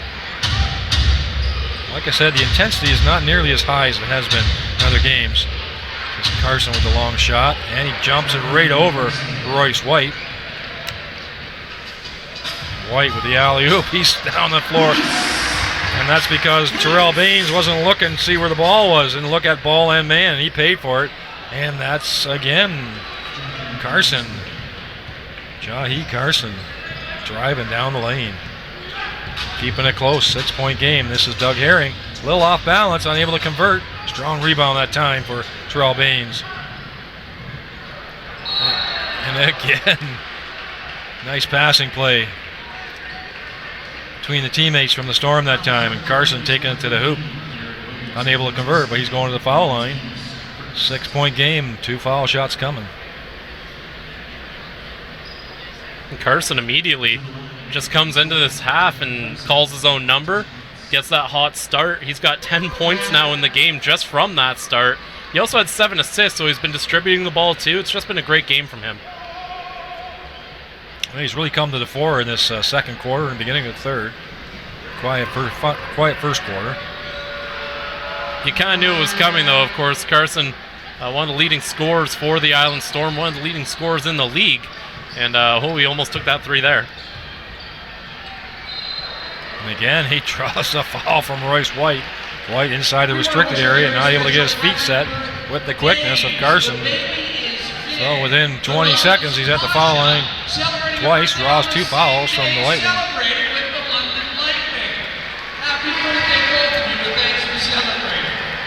Yeah, baby. Timeout, Lightning. Timeout called by the Lightning after that quick hitter for 2 quick baskets by Royce White.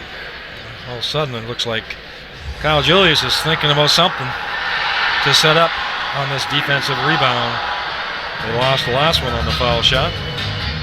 Well, the Island Storm, when they haven't been fouled and the quick going, are actually shooting perfect in the quarter right now. Made all 3 of their shots in the second half. And then, of course, Jahi Carson from the free throw line, making it difficult. And all of a sudden, if you're London, you had a pretty decent 58-51 lead coming into the second half here. And just like that, to evaporate to only 5 points, plus Carson's going to get a chance at 2 at the line here to bring that even closer. So I think this timeout is just about kind of settling everyone down, saying, let's take it easy, let's relax, don't foul them, don't send them to the line, just play defense. I think that's exactly why Coach Julius wanted to call that timeout.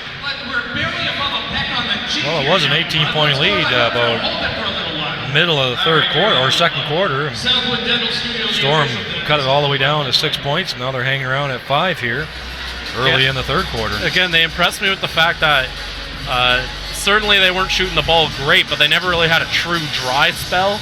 You never really had a moment of what's going on with the Island Storm. They just kept playing their game, and they survived that hot streak by London, and that consistency has brought them back here to a point where they're within reach of the London Lightning.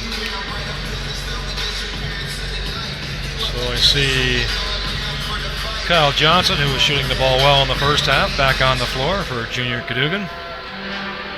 Williamson still on the floor with Doug Herring Jr. and White and Anderson.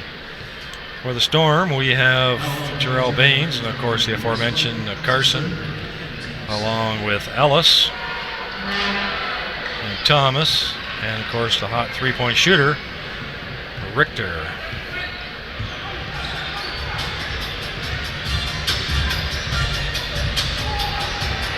Quick hands that time by Carson. Nearly stole the ball. This is Anderson trying to do the turnaround dribbles. That was Baines putting his hand and scramble on the floor. Looks like a kickball call on London. That's going to be Storm ball, like we thought. Bit scrambly there. That's okay. 3-point game. Maybe the intensity will ratchet up here.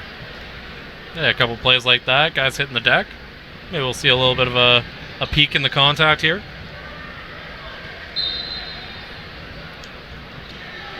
Williamson just trying to put Carson under as much pressure as he can, but he just dribbles right through that double team and then floater over the top of White. What a terrific play. Well, Jahi Carson, pretty much the single reason the Island Storm have made this comeback here. He's been scoring like nuts in the second half here. Wide open for Williamson. He doesn't take many, but when he does, Terry Thomas is on the ground in quite a bit of pain. I don't know if he slipped on a wet spot there or not. I didn't see any contact. He was holding his hamstring pointing to the there. floor, yeah. I think he might have hit a wet spot. That's what Williamson is pointing to the floor. That seems to be a wet spot there, and that's what he saw him slip. We're just taking a look on our video feed to see exactly what happened there. So here's the shot for the three. He's actually already in pain. He's already in pain, so he already did it before that. So, of course, that's his strength, driving to the hole with that outstretched layup, driving down the lane. That's going to impact him big time. Well, it didn't impact any player, of course, but Terry Thomas, big scorer for the Storm, heading to the bench. Sammy Zaglinski, a great pickup near the end of the season for the Storm, coming in. We mentioned off the top that the number 3 and 4 leading scorers in NBL Canada are on this Island Storm team. We just watched one of them walk off the court there, and Terry Thomas. That's a substantial loss for the Island Storm, and you hope it's a short-term one with playoffs coming up. Carson with the ball again, just dancing around the perimeter, trying to free up one of his teammates. He's got White on him again. Is he going to pull up for the shot? He is, and he gets it off quickly. That time he had White right in his face. He had to shoot it quick, and that affected his shot big time. Should point out Terry Thomas's return to the Island Storm bench. He was walking it off behind their bench for a while there. He's returned to the bench now. Williamson was open for a three, but this time he's driving for the slam. Instead, give up a good shot for a better shot is what he did. And he slams it down. Looking at matchup between Herring and Richter. Herring is not leaving his side whatsoever after him making 5 threes in that first half. They're not giving him any space. That time Ellis unable to convert a three. Kyle Johnson again giving up a good shot for a better shot. They are. And he gets hammered that time by Ellis, does White, but that was nice passing play by the London Lightning. That's going to be a third foul on Ellis, and I'm okay with that foul because Royce White had an easy 2 points. Now you make him go earn it at the line. A nice heads-up play there from Akeem Ellis. You don't want to see him taking too many fouls because he is a pretty important part for this Island Storm team. But in that case, you're okay with that if you're a coach. Well, it was a pretty passing play by the Lightning. They had open looks. And like we talked about last week, those open looks were being shot right away in the possession last week against KW. This week, they're making a couple extra passes, and the result, getting even better looks, either from inside or to three. So that opens it up to an 8-point lead. White plays over top, nearly steals the ball as Zaglinski gets it back for the Storm. Looking for the alley-oop inside, and he just forces his way up in between, sort of out of control, but enough to hang on to the ball. And I'm talking Terrell Baines in between Johnson and Anderson. He'll take the foul and get to the foul shots for two.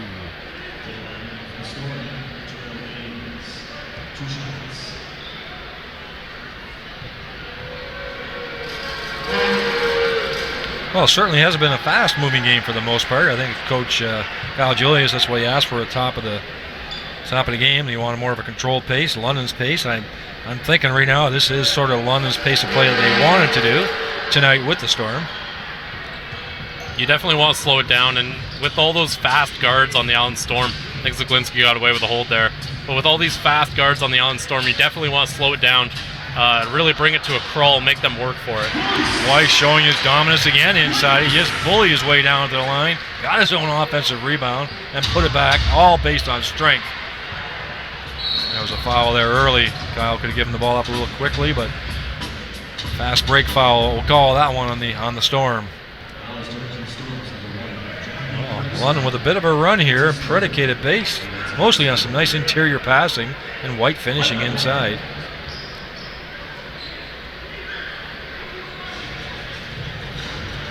Like substitution coming in, or not sure who's. All right, so Herring with the ball up top. He's got Zaglinski on him, trying to fight through that screen with White. And Herring senses the wide open.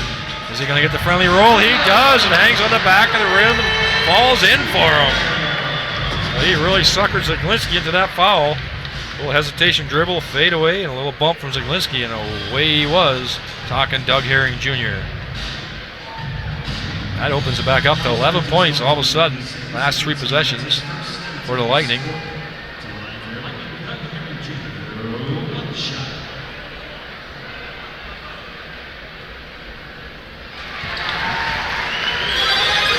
Full court pressure here by Herring on Zaglinski, but he handles it comfortably.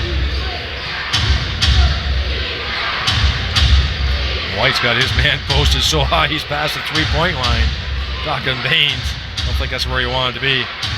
This Carson up top, looking for his teammates. This is Ellis driving to the hoop. They're going to call a foul that time. Think on Anderson, I think. That'd be 4 on Anderson. You don't want to see that one. It's going to be on Kyle Johnson.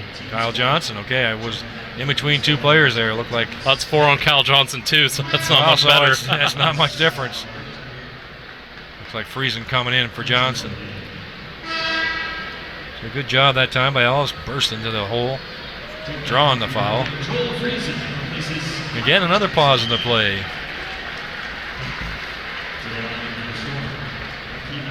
It's 8 fouls already in the first 4 minutes. We were talking in the first half how there weren't too many fouls and not too many stoppages, but here we've had 8 fouls already in less than 4 minutes. That's, my math is 2 fouls per minute. Quite a bit of whistles. Yes.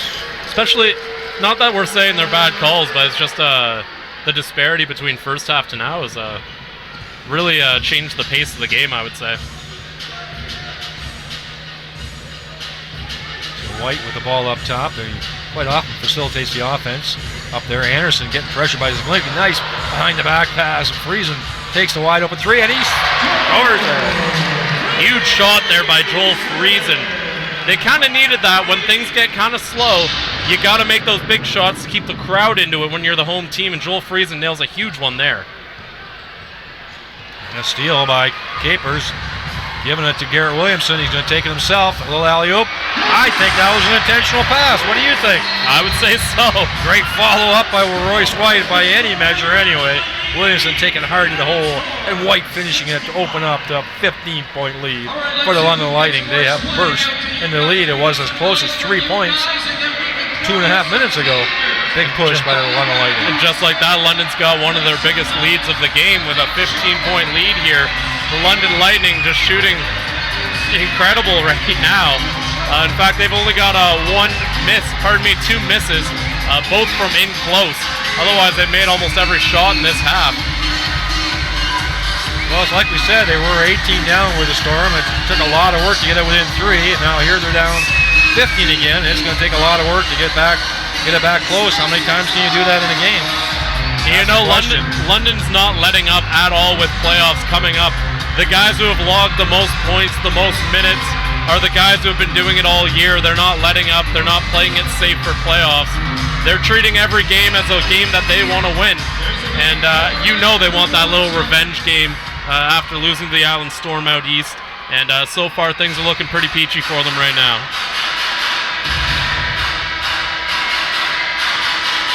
Should note, one thing to keep an eye on, Royce White is 2 assists away from tying the franchise record for total assists in a single season. The record is 209, held by Adrian Moss during that 2012-2013 season. And Royce White's got 4 in the game. He's 2 away from that record. It's amazing considering the position that he plays on the court, right? Oh, so-called a center position if you're looking basketball positions. But well, Adrian Moss is about as point guard as you can get. Yes. And you've got the center for the Lightning now trying to take that record. No call that time on that big contact between Allison and Friesen. Allison gets the offensive board. Back out top it goes to Carson. He does a little hesitation dribbling again. And a great recovery that time by Doug Herring Jr. to come over the back of Carson. Carson doing his best to avoid contact with Royce White. Again, Carson getting to the hole at will, really. But a good recovery that time by Herring. Allison up top. Looking inside for Jahi Carson. See what he comes up with this time. A little bit of bounce off of Royce White that time. And a nice lead pass to Allison. He hesitated, but he got bailed out, I think, by the foul by Friesen that time. He hesitated going to the hoop. That was a great lead pass by Carson to Allison. And the London Lightning are such a quick team that you can't really hesitate. If you make that hesitation, you give them time to catch up. And in that case, even though they get foul shots out of it, they let the London Lightning catch up. Allison off the front of the rim on the first one.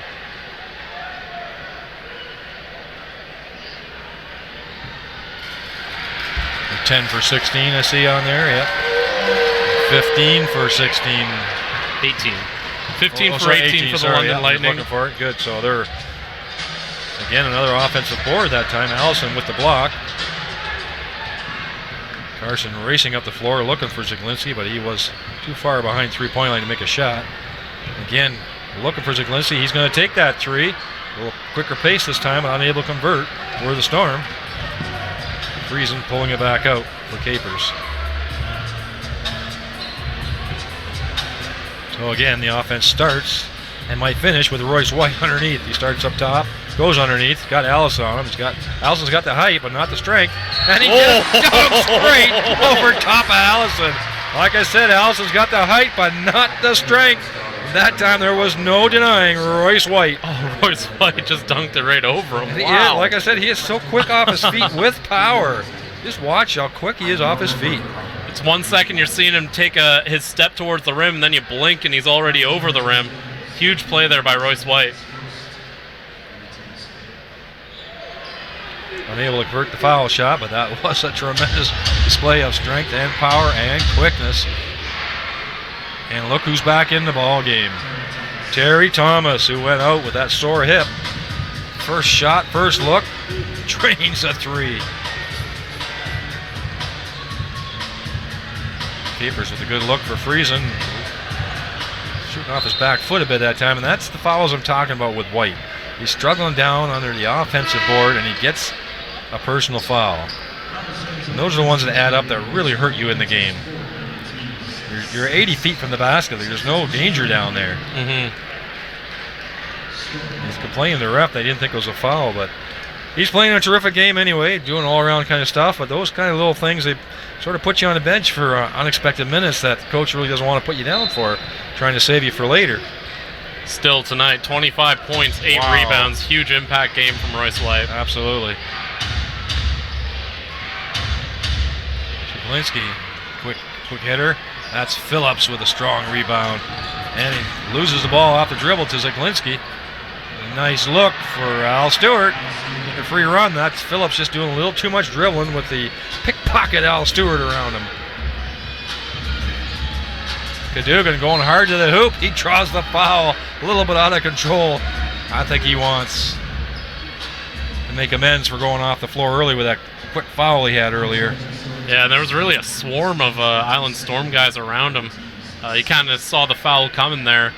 Brad States and Mike Allison just kind of trying to hold on almost, and not let Cadogan get some of those pit bull type of points that we've seen him get, where he just puts his head down and goes. And he's a good foul shooter as well, we know. Is Junior Cadogan. Some exposure with the national team, we know as well. Plays Canadian player.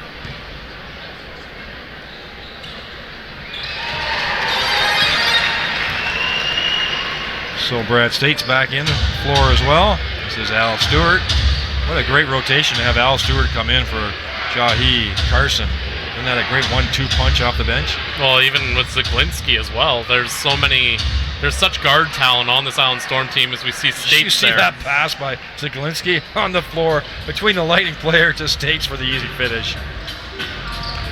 Zaglinski looks like he got a little more energy sticking with Cadogan. He knows Cadogan's a bull and he's going hard. That's going to be called a charge. Cadogan just determined to get to the rim, but that Island player, he was brave, standing in just outside the restricted area. That was quite the impact too. Cadogan was going full Who steam took ahead. that charge? I was trying to determine. Brad States. That there. was States? Okay. I was thinking, hoping it wasn't Terry Thomas. He don't need any more banging on his back. He's already sore. You know, it's important for the Island Storm to get some of these bench guys going. Before their last substitutions, they only had 9 points off the bench. They're up to 13 now. London's had 24 in the game. So if London's able to roll that many guys, Mike Allison with the nice follow-up there, the Island Storm need to be able to roll guys as well, and now we're finally starting to see some production from those guys who didn't start the game. Yeah, they're pushing the ball hard. Off the dribble are the guards. Hard screen by Phillips that time on Zaglinski. And he follows the layup with his power as well, puts it back. That's 2 hard screens set this time by Phillips. Phillips really pushing out. I don't think he's that strong. He can lift Mike Allison off the air, off his feet with his left hand, but Allison's on the floor and Phillips has got the foul. Phillips really playing physical right now. Like to see that from him. I absolutely agree with that, yes. So they'll be going to the line because that is the bonus foul for the Storm. 3:41 going left in this quarter yet. Any foul from here on in by London will put the Storm on the line.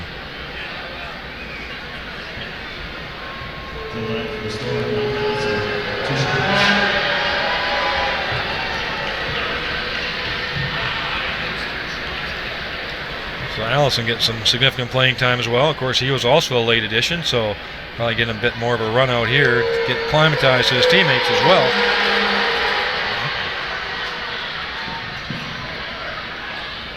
So Cadogan bringing the ball up, along with Phillips up top. Friesen, Anderson back on the floor as well, along with Williamson. Ball gets rotated in corner. Williamson's with State. It's going to be a turnaround jumper. I can see it right now. Absolutely. Great block that time. That's still off of Williamson. State's doing a good job staying with Williamson. When Williamson turned to see where the ball went, it just caught his hand there to go out of bounds. Dugan and Stewart head to head.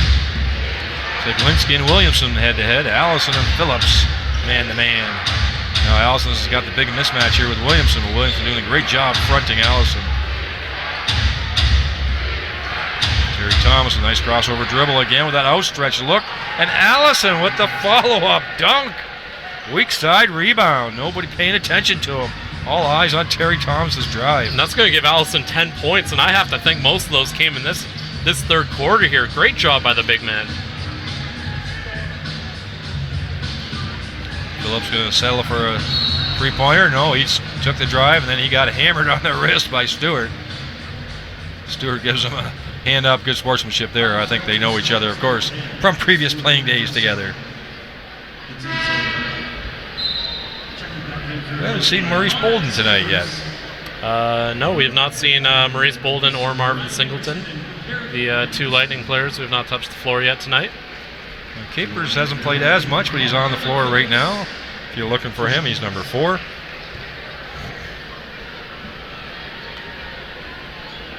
Phillips misses the first of the 2 bonus shots. I know he missed that one, and I'm probably going to jinx the second one, but London's been shooting the ball very well at the the free throw line, pardon me. They had that game where they shot 50%, and they've been almost over 80 since then. It's been a huge improvement for the London Lightning this year. Well, that bodes well for the playoffs, because there's going to be some critical free throws needed. Thomas with the ball up top. Friesen jumps out on him as Phillips, and he's going to the hole.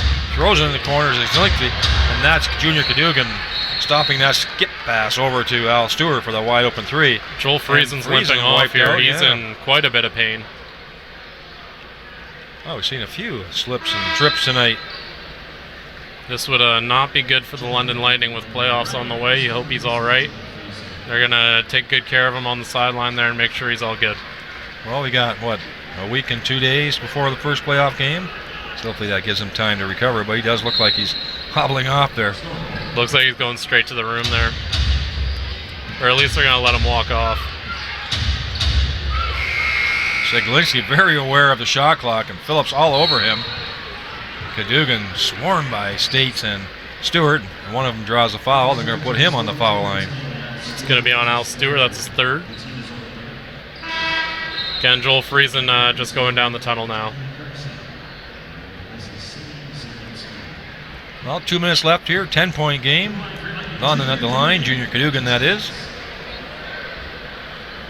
So now we got Carson and Stewart on the floor together, along with Terry Thomas. That's probably their best 3 guards they've got for themselves, or shooting anyway, between Carson and Thomas, and the great ball handler with Stewart.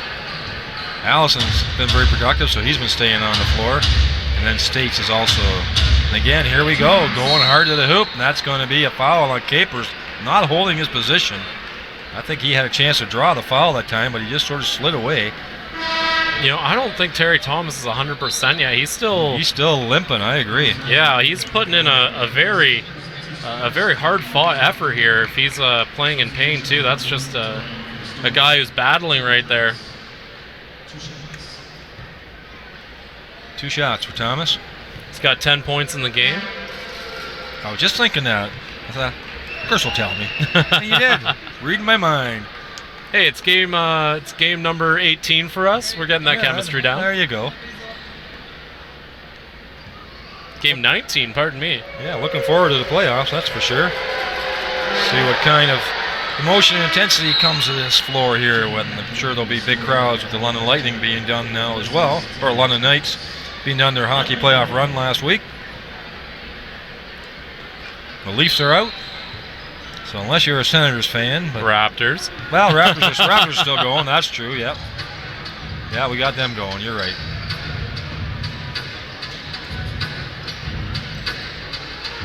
Posting Capers up against Carson. Big Which mismatch. makes a lot of sense. Capers gets his shot off and draws a foul from Carson. That's actually Herring Jr. there doing that one. Just Oh yeah, you've Doug got Herring that Jr., you've got that size advantage at the point guard position when you have Herring in there. So why not just go at Carson and make Carson do the work? Yeah, that's right. We've seen that last game too with Doug Herring Jr. posting up a smaller opponent. He likes it in the post.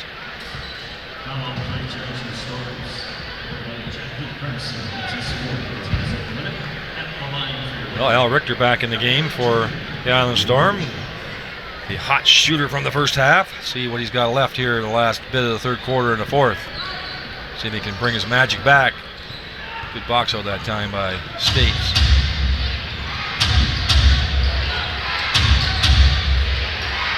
Unable to convert that time. He got to the rim, but Carson could not finish. That's Capers. No foul called, but unable to convert. And that's Cadogan. Takes the ball. That's going to be another charge on Cadogan. Kyle Julius cannot believe it. Neither can Cadogan. Thinks the man was still moving. I actually thought States was just a little inside that restricted area, very close. But the ref would have a better view than us up here, so he's going to call the charge on that one.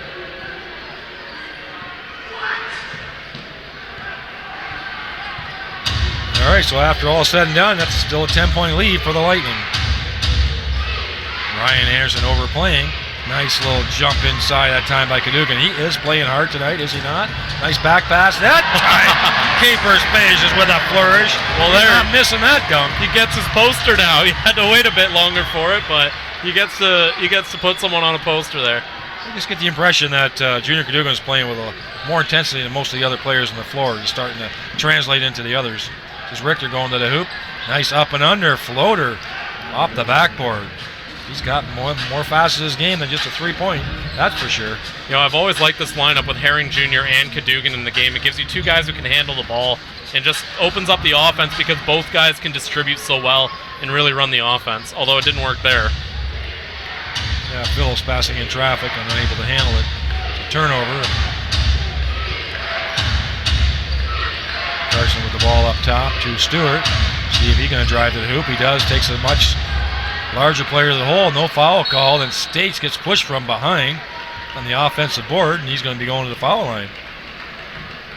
Still holding at 10 points here with 14 seconds left in the third quarter. I do feel the intensity level coming up a bit now. Well, again, the Island Storm with something to play for here. This is an important game for them in London. Not so much anything to play for, but a little bit of a revenge game for these guys after the Island Storm beat them when the Lightning were visiting Charlottetown. Makes his first. Under should be 9 points, so we're under double digits in the single digits now. This is their second run at that big lead that London's had. We'll see how much energy it takes out of them by the time we get to the last part of the fourth quarter. See who's got enough left. There's Joel Friesen still limping back from the dressing room. Doug Harry Jr. with the ball up top with 4 seconds left to go. He's going to have to shoot a long three, or somebody's going to. Capers takes the three. Just on the buzzer, unable to convert. So after all said and done, 91-83, an 8-point lead. So the Storm are back in it, really. Yeah, they kept themselves in this game, and every time there's that London run where they get that double-digit gap, Island Storm have done a great job of battling back, bringing that gap closer, and that third quarter, the back half of it, they really brought themselves back into that game. It was actually a very high-scoring quarter, 33-32. London would win that quarter, but again, a very, very tight matchup. Looking at some of the numbers here, it's almost identical across the board. You've got London shooting 45%. You've got the Island Storm shooting 45%. Pardon me. You've got London shooting 33% from three. Guess what the Island Storm shot from three? 33%. Wow, so very balanced, yeah. So really, again, other than rebounds, this has been an identical game for both teams. Even the stats that there was a huge disparity earlier, the gap has closed. Bench scoring 29-21 for the London Lightning still, but the Island Storm, that's what I think made the difference. We talked about how their bench hadn't done much up until this quarter. A lot of those guys, I'm looking at Mike Allison, and I'm looking at guys like, Mike Allison had his 10 points, most of those coming from that quarter. Yeah, he was very effective that quarter. And you also have, I believe, Al Richter. Did Richter start? Richter did not start, no. So that's a lot of the bench points coming from those guys, and something that the London Lightning really needed So you start. I thought you meant second half. Yeah, he started the game. Yes. Okay, thank you. Yeah. So a lot of the effort coming from that bench. Mike Allison with the 10 points. You see a lot of those bench guys now starting to contribute a bit more and get the Allen Storm back into this game. The London Lightning, they gotta just keep doing what they've been doing. You mentioned the rubber band. They've been pulling on it. You just got to keep doing it until it snaps.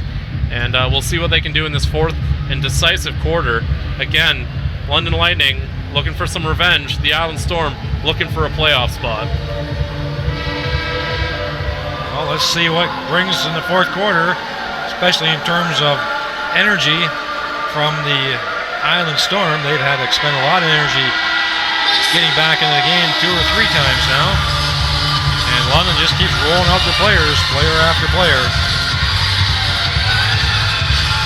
All right, so Allen's back on the floor for the Storm, along with Stewart.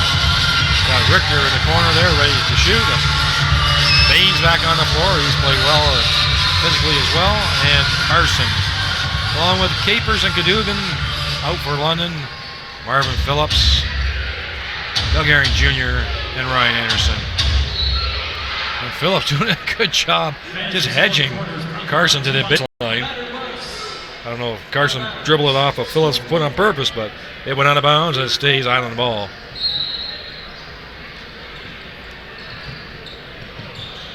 Boy, Allison was wide open, or Richter was wide open underneath. I don't know how he missed him. Throwing the ball over his back, and he draws the foul.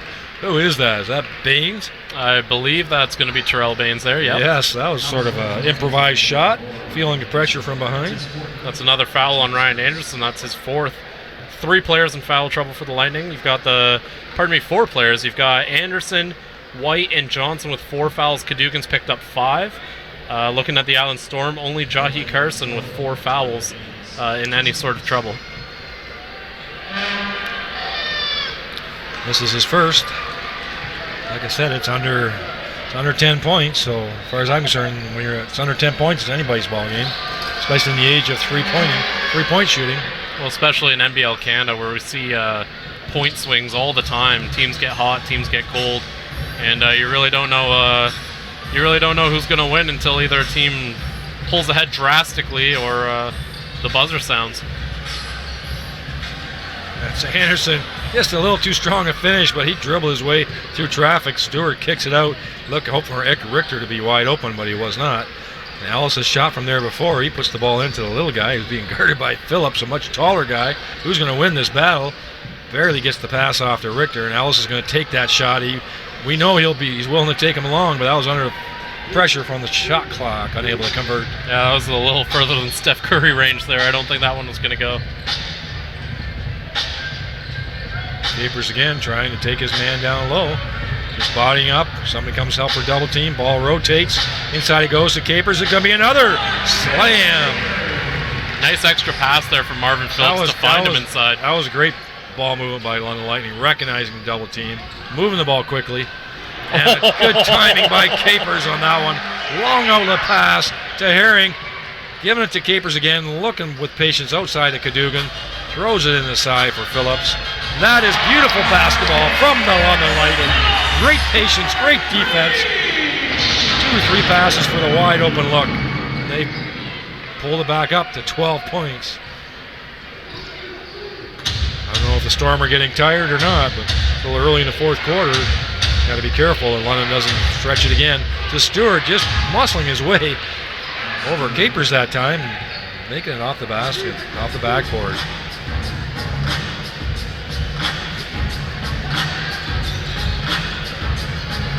Capers has got the mismatch underneath. I don't know if his teammates see that or not, but it doesn't matter. Phillips can make the shot. How about that? He's on target tonight. all kinds of versatility here, our London Lightning. It's one thing I do like about this team when you watch them as a spectator. That's Stewart. He's coming alive with some scoring. They win all different kind of ways, do the London Lightning this year. And with different players as well. Anderson again with the ball, and he's kicked back out to Cadogan. Trying to set up Anderson, we can see easily. Going to play it off the dribble because he's got Richter on top of him, and he wants to beat him off the dribble, and he takes a little jump shot from the foul line.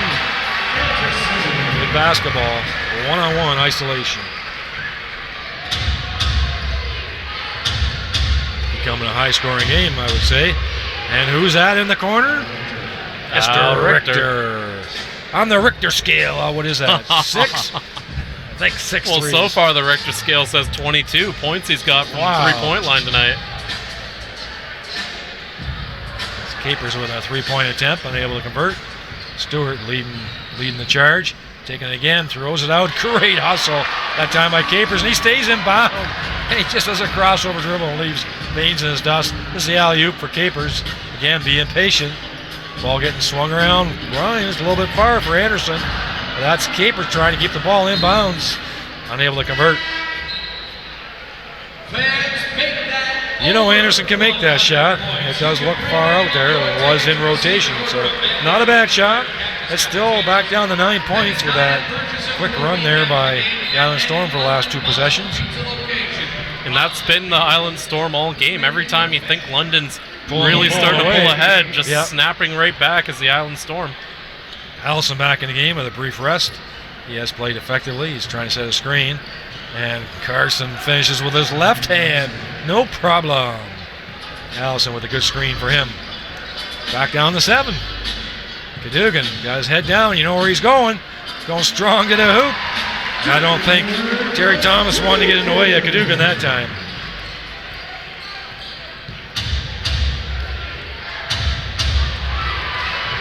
Point guard on point guard. Mano a mano going on right now. Would you say? I would say so. So Royce White back on the floor. He's got Ellis on him. That is a tough shot, but he draws the foul. Ellis unable to hold him. White going to the line.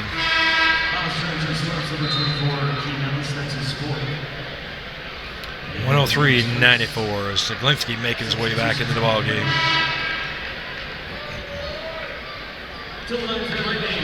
So both Stewart and Carson are off now. Interesting substitution by Joe Salerno. What'd you say he was the winningest coach? He's the winningest coach in NBLC history. Wow. So I'm not going to question his judgment, but just thinking, boy, they were playing pretty good, but they must be getting tired as well, maybe. Stewart and Carson give him a bit of a break. Well, he's got the luxury of having Zaglinski, who can be a primary ball handler. That's off a great the bench. pickup. I agree. Yeah. Zaglinski's Val Johnson back on the floor as well, looking for Allison. Allison that time keeps the ball up high, just a little too strong up the backboard, but that was good fundamentals. Doug Herring Jr. with the ball up top. Looks like Capers and Terry Thomas, and I think Capers are taking offense. Thomas wasn't taking offense at nothing. He just holding his position, but we got a double foul here on Thomas and Capers. Not sure exactly what started that there. Either way, double foul will carry on. Again, for those of you just tuning in, Royce White 2 assists away from tying the franchise record for total assists in a season. You have to think he'll get it by the end of the Orangeville game. Well, you would think he'd get it this season. See if he can get it this game is the question. Strong to the hoop, he goes that time, and Allison unable to hold his body position. He fouls Royce White, going to the foul line again.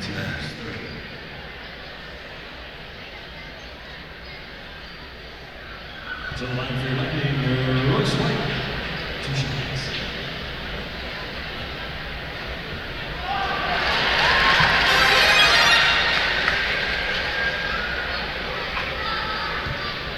So back up. All of a sudden we're back up to 12 points again. And they have another run in them to get it down to single digits. Do the Island Storm. Zaglinski with the ball up top, guarded by Capers, or by Doug Herring. Capers steals that ball, throws it out long, and this is for Royce White, and monster slam. I think Joe Salerno could see the energy pick up in the building. He's going to call that timeout right there. Well, I see the energy draining a bit out of the Storm at the moment, those last few possessions.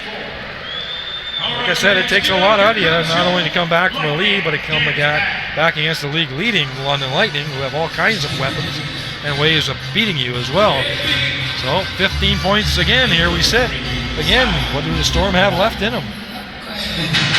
But every time we've seen these timeouts, the Storm have come back, but the clock is ticking right now. You gotta make sure you come all the way back, I think, with this next potential run. It's really incredible just how close the numbers are between both these teams. Again, outside of the rebounds, I don't think a single stat is separated by more than 3 points among the main team stats. 23-20 assists in London's favor, 10-9 steals for London, 16-15 turnovers, London with more of those, 8-6 blocks, London leading that, and 25-24 team fouls. Not a lot of fouls called. That's a really good, I feel it's been a really well refereed game here tonight. So too, yeah. And looking at... So where's the difference here? Just the rebounds right now, 50-38 for London. Island Storm have actually slowly crept back with their offensive rebounds. London was dominating that stat early in the game. Now it's only 16-12 on the offensive glass. So I think those extra opportunities help the Storm stay in it a little longer, but not enough to keep them all the way back. And now they've got a little bit of, I know it's a little early to say do or die, but based on how London plays, I would think this next run might be a little bit of a do or die run. Well, I do see the bench points in favor again for London, 11-point difference in there. London playing 10 players deep tonight, as are the Storm. We have a 15-point difference with just under 7 minutes to go here in the fourth quarter. And the music revving up the crowd. Zaglinski double team for the inbound pass. Well, I think they recognize Zaglinski's the only real true ball handler out there. They don't want Zaglinski to get it, so they're going to pressure whoever else gets it. They get it over just in time. Terrific pass by Ellis. A dangerous one, but a good one. And Allison There's the turns it turnover. over, or Zaglinski with the turnover. Not Zaglinski, sorry. Richter. With the turnover on the side after all that pressure from the London Lightning. And that's exactly what London wanted. Again, Zaglinski really the only ball handler out there for the Island Storm. That's good. Force one of those other guys to hold on to it. Force one of those other guys to make a play with it. And that time they gambled correctly that they couldn't. Back in the white again. He has been unstoppable tonight. Whatever he wants, he gets. Terrific pass. Williamson kicks it out in the corner. They're giving up good shots for even greater shots. And the final shot for Capers. Another dunk. What great patience by the London Lightning, not taking the first opportunity for the shot. Again, a double team. Zaglinski gets it back. This is Terry Thomas with the ball up top. Nowhere to go. London showing lots of energy here. Halfway through this fourth quarter. Ellis with a long three. He does make it. He can make those ones. It doesn't look real prototypical three-point free and easy shooting, but his style puts it in the net. There's a little alley-oop for Capers. This time Johnson, giving up another shot for a better shot. I think they caught on to that bounce pass, I think. And this... Terry Thomas there. Well, he's in the visitors. He's a visitor in the home building, so he didn't get many cheers for that. But no. That was a pretty good dunk, I say. I think it was a good dunk, but not the dunk the fans here wanted to see. No. Sure, the Storm fans are cheering back at home. But Royce White, we talked about how he's kind of having his way. 31 points in the game. And one of the things we talked about is that every time there's a supposed flaw or a game plan, a thing you want to make him do, he ends up fixing it. One of those things with free throws, he's 9 of 11 tonight. He's fixed it. So they're going to have to find another way to stop him. Down to 8 seconds on the shot clock. Johnson swings the ball, barely gets it to Williamson. He needs to get it inside. White with a good pair of hands with just a couple seconds left on the shot clock. Good time management by the London Lightning. And Royce White, the beneficiary of it. Carson back on. You wondered how long he'd be off. He wasn't off for long.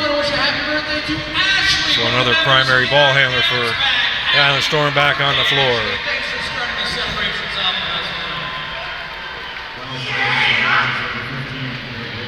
So still 14 points, 5 minutes left. I don't know if there's enough time in here now for the Storm to come back. Where's the offense coming from? You have to think Terry Thomas and Jahi Carson. Talking about him, he got a long two-pointer there. And he was really limping earlier in the game. Thomas moving pretty freely now on that shot. It's a really gutsy effort. You can still tell he's a little hurt too. He's really battling right now.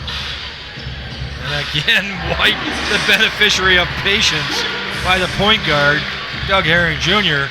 And I'm not sure what the Storm are doing, leaving White alone down inside, but this is Carson with a bit of a look off, a soft touch off the basket. He's so good at absorbing contact with such a small stature, gets way up in the air, takes the contact, and just finishes with left and right hand. No wonder he's up in the league leading for scoring. This Capers again with the ball up top to Williamson, looking for probing again. White, he's got a mismatch again. Nobody able to handle him. That's a good hands foul, I thought, but you're calling it a good steal. I don't think he made contact with anything but the ball there. All right. I saw different. 115-103, 12-point lead. Are you saying you don't have faith in my eyes, John? Well, you're the This one is why Justin's your favorite, isn't it? You're wearing real glasses. I'm just wearing reading glasses. So, so I got some kind of, some kind of basis for my thinking.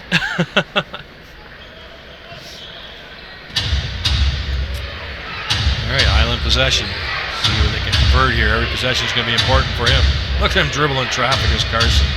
This is Baines. Carson's driving to the hoop. Ooh. That time, great patience by Capers that time, hanging in the air. And Williamson just flies over top of Baines for that finish.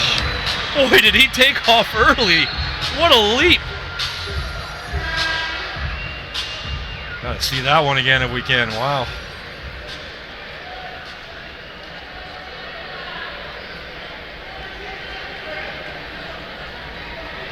There's the block here that we see, absolutely, and then you keep running it out. And here it comes. You're right, he took off from the third hash mark. That was a heck of a dunk there by Garrett Williamson. He was waiting for the defender to come to him, and they never did. I don't know what the holdup is here, but it's going to be Richter throwing the ball in to Stewart back in the game as well. Carson, Jahi Carson taking a seat on the bench. And Stewart trying to dribble to the hoop, gets blocked that time. So I get a feeling this game has really become out of the reach for the Storm, and this is sort of playing out a string. And London really just trying to work their offense, being patient, good hesitation dribble. Again, that's a travel, would you not say? Just a little extra tippy toes there. Here's Thomas with the ball, hard pass to Baines, but he catches it, hangs on to it, puts it off the backboard. Maybe I'm speaking too early, but it's 12-point lead. There's still time for the Island Storm to get back into it. You don't want to let up now if you're the Lightning.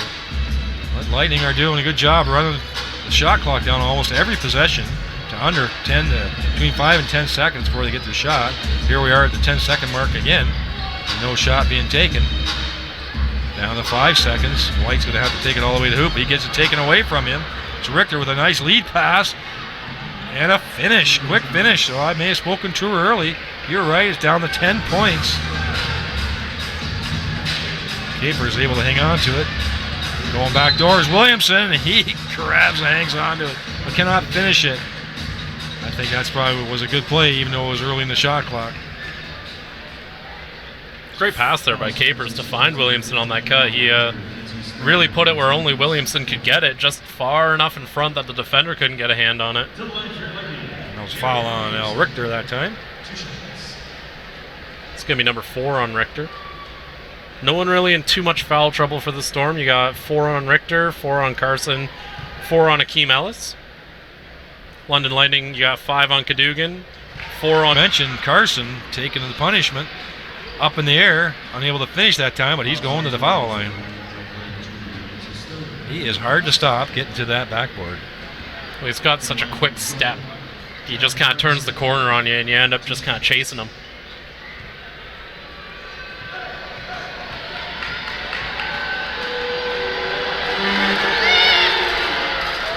Drills the first.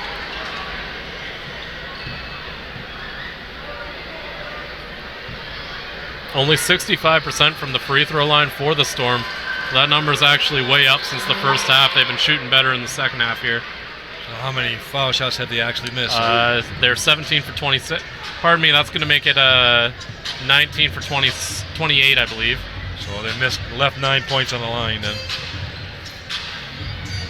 And what's the difference? 9 points. Not that you expect every team to shoot 100%, but that's all. Just saying. It's White again battling in there for the offensive board, keeps the ball alive. White's actually flirting with a bit of franchise history here. We mentioned the 2 assists away from the record for assists in a season with the London Lightning. And he's also 2 points away from having the 4th highest scoring game for the London Lightning in franchise history.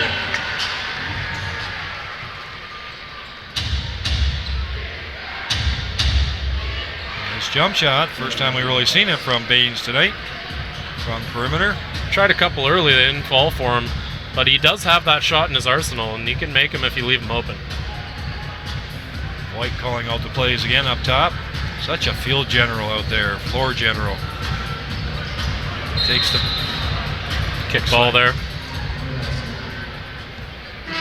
Kick ball on White, is that what they're calling it? Yep. Okay, so Storm take a timeout. I think I don't want to say they smell blood, but I think they know that they can get themselves back in here. They're getting a little bit of confidence. They're only down 9, and now they've got the ball thanks to a London turnover. This isn't anywhere close to being a done game. There's plenty of time left here for the Storm to draw this lead even closer. Well, I think Salerno's doing the same thing we talked about earlier. He's setting up a specific play for the end of the game, getting ready for the playoffs. Let's see if we can generate something maybe quickly out of the inbounds. So really setting themselves up. They know they're in the playoffs. Let's get ready for it. This game really doesn't mean a whole lot, but getting good at our inbounds plays, that end of game, clock running out, that's important. For Salerno himself, I think he's looking at the situation right now, and you got to think he probably wanted it to be closer, but knowing how high scoring the London Lightning are, to be in the game with a minute left, I think is kind of what he was looking for. Obviously, 9 points is quite a lead, and it's going to be hard for them to come back, but they're still in it, and I think that's kind of what he was hoping at this point. And now we'll see if they can finish it up, see if they can close that gap for the London Lightning. We'll see if they can finish what they started and come away with the win here. Should be an exciting finish here between the Storm and the Lightning. All right, so let's set the table for you. Stewart's out there along with Carson and Richter, the 3-point Deadeye shooter, Baines, and Thomas. So a bit of a small lineup, but definitely a quick lineup. Capers stays out there along with Kyle Johnson, Garrett Williamson, Mr. Reliable, Royce White having the monster game tonight, and Doug Herring Jr. And Richter with a quick 3-point shot. He had White in his face, but White did not box him out, and Richter unable to convert the layup, and off it goes. White holding his head in his hand, realizing he should have boxed out the shooter, because the shooter got the rebound and missed the layup. Fortunately for the Storm, the ball went off for the London Lightning, so they're going to get it back. We'll see if they can maybe draw up something better here, because I think that was a rushed and challenged shot by Al Richter there. And that's not a foul call from the off referee. It is. I don't know how he even saw that White hit the man on the arm. He's got players in between him.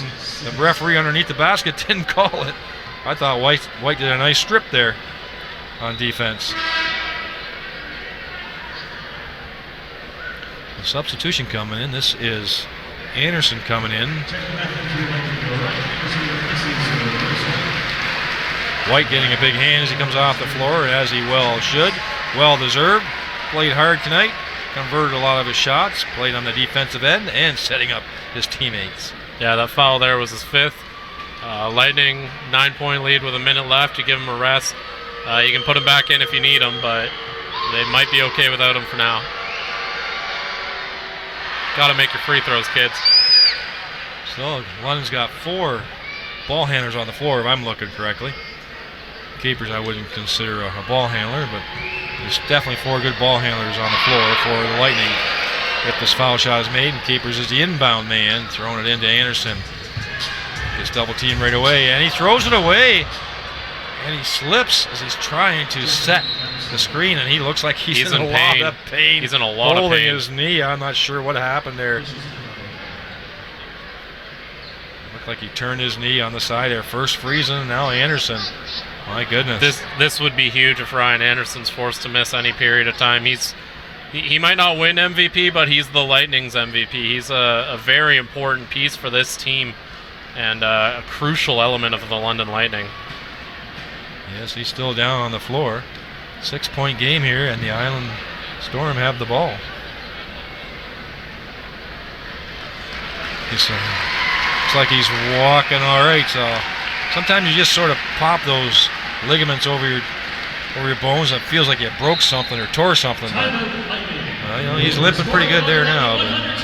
They're gonna take a timeout for the Lightning and just see what's gonna happen One here. of those burn kind of, when you twist your knee and it burns like crazy, and then 20 minutes later, it's okay. He's going to right to the locker room. Yeah. Okay, so hopefully that's not serious. Again, Ryan Anderson, a really huge part of this team, a huge part of this franchise, both on and off the court. One of the most visible personalities on this team, and you gotta send prayers his way. I hope he's okay. Okay, so sort of an interesting turn of events here at the very end. They're up by 12, 13 points for the Lightning. We're thinking, okay, 2 minutes to go, not much going to happen, but all of a sudden here we are. That's 6 points. Give it up one more time, your Lightning dance attack.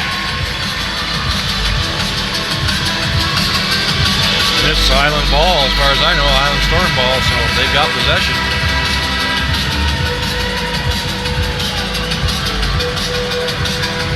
Royce White back in the game. Yep. Yeah, White in the game. Oh no, it's London ball. Yeah, that's because they converted. Carson made the shot. Yeah, that's right. They converted the shot, and then they called the play to the refs because Anderson was laying on the floor. So that is, and then a timeout call advances the ball to half. All right, so Capers with the ball up top. G. Carson on a trampoline. Herring able to hang on to it. Williamson in the corner, but Herring just hanging on to it for the foul, but they're not in the bonus yet, so I'm not sure why Island Storm took so long to foul that time when they're not putting their London on the line. So if you want to put London on the line, then you better do a couple quick fouls here. I think they were waiting to see if London would pass off to someone who maybe you prefer going to the line. Although I guess that wouldn't matter at this point, so. Thomas with the foul that time, and again another 5-6 seconds off the clock. The reason they waited on that first one is because Carson's sitting at 4 fouls. That was his 5th that he picked up. So that's probably why they didn't want Carson to be the guy fouling on that first one. That time Thomas. Yep. Thomas picks up the foul. That makes sense. So ball into Capers. He just wait for somebody to foul him.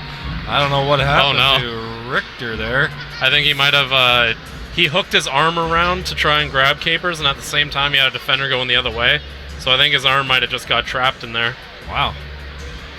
Seeing some injuries here in the second half. Friesen, Anderson, Richter, Terry Thomas earlier. My goodness.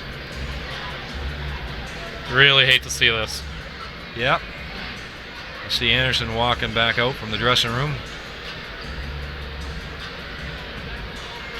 Richter's still on the floor holding his left arm. He don't know if he must have wrenched that pretty good, but Zielinski coming in for him.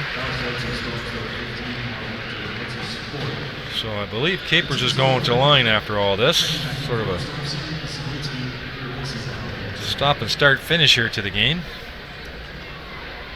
But Capers will be shooting too. He's played terrific in this fourth quarter in particular. A couple big finishes at the rim as well. But now he's going to have to do the free throw. Capers 75% free throw shooter.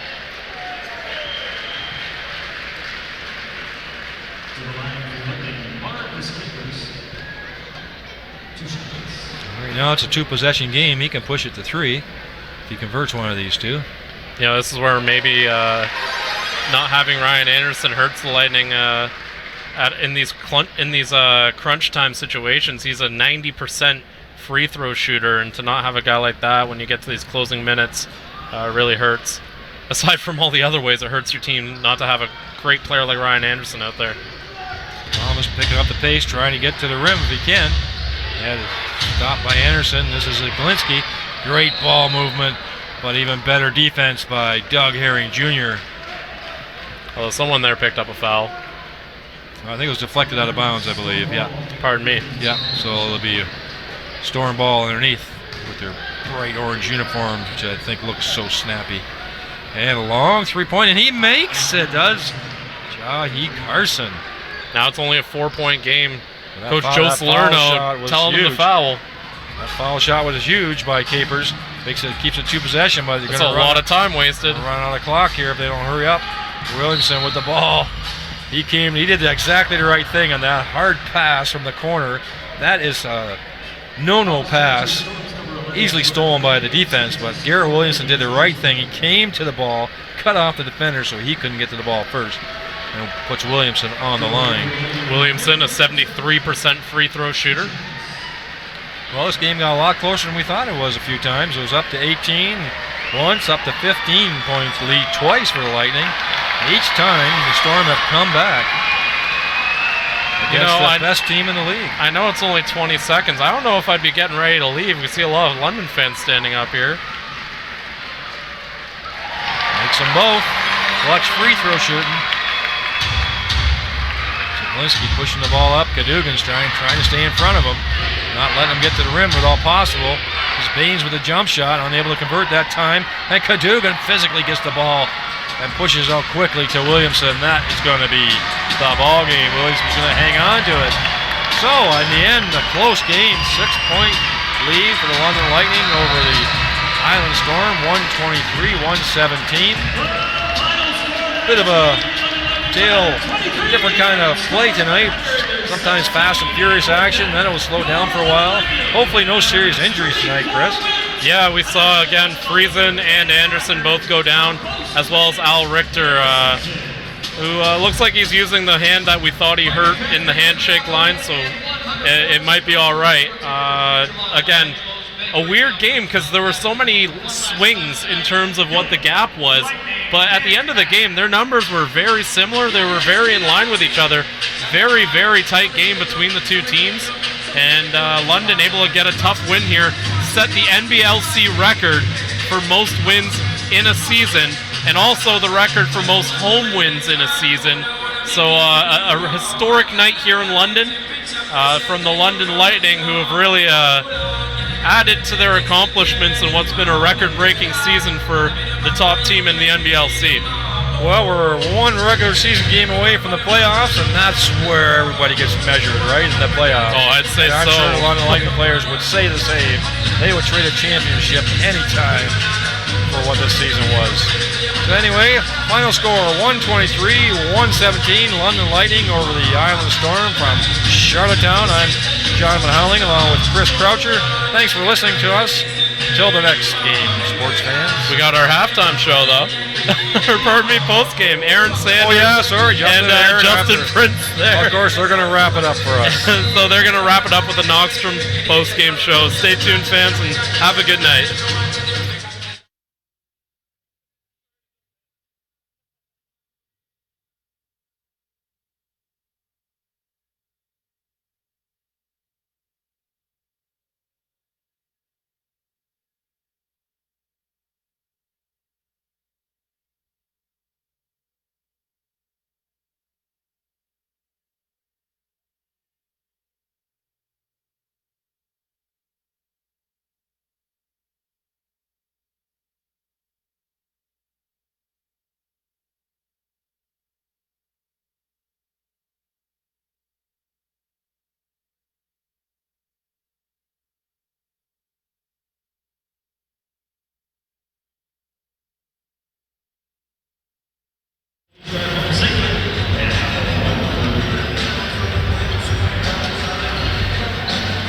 history has been made here at Budweiser Gardens. The London Lightning pick up their 34th win, breaking the 2013 London Lightning's record for most wins, and a thrilling 123-117 victory over the Island Storm.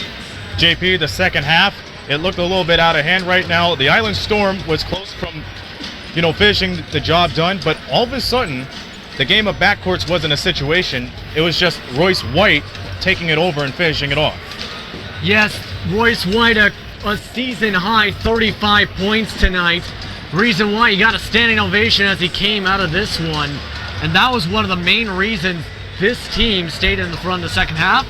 It also kind of helps when you shoot overall in the second half 58% from the field.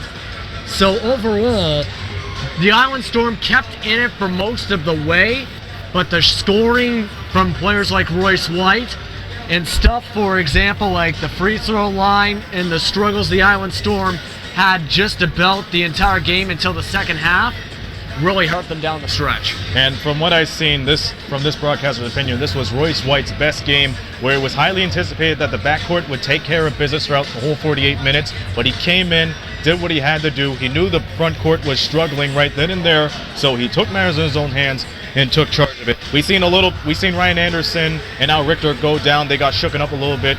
Hopefully they are all 100% for their next game, but both of them, they got back and they finished what they had to do. Yes, Al Richter went to the bench after being hit in the mouth on one of the foul attempts, the one that went into the bonus, I believe it was. And Ryan Anderson returned to the bench after going to the locker room briefly. Both of them hopefully are okay from this point on, because this is not the best time to lose a player. Or with the playoffs right around the corner and the IR designation deadline essentially for being playoff eligible already passed by. And that's no question about it. Island Storm finished off 54 points in the paint, while the London Lightning topped them with 62%.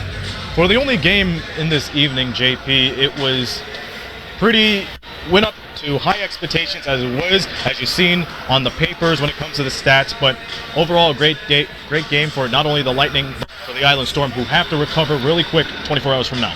Yes, they are playing the Windsor Express down the road on the 401 tomorrow night. So they got to recover quickly, and they're going to be probably looking at this game film and saying, what can we adjust? What can we do to get a victory? Because the Island Storm, the magic number for them is 2 wins to secure the 3rd seed. This does not help them tonight. They need to beat Windsor, and they need to beat Cape Breton to be able to get that 3 seed. Otherwise, Cape Breton might be able to leapfrog them in the playoffs in the final week here. So this was something that they needed to win here if they wanted to stay where they wanted to be playoff-wise, but we'll see what happens at this point. It's desperation time for the Island Storm, but all isn't lost considering how Jahai Carson has been playing great exhibitions so far throughout the season, as most of you have seen, so there's no doubt about that. Rely on the backcourt and take matters in your own hands. That's how the Island Storm sits out.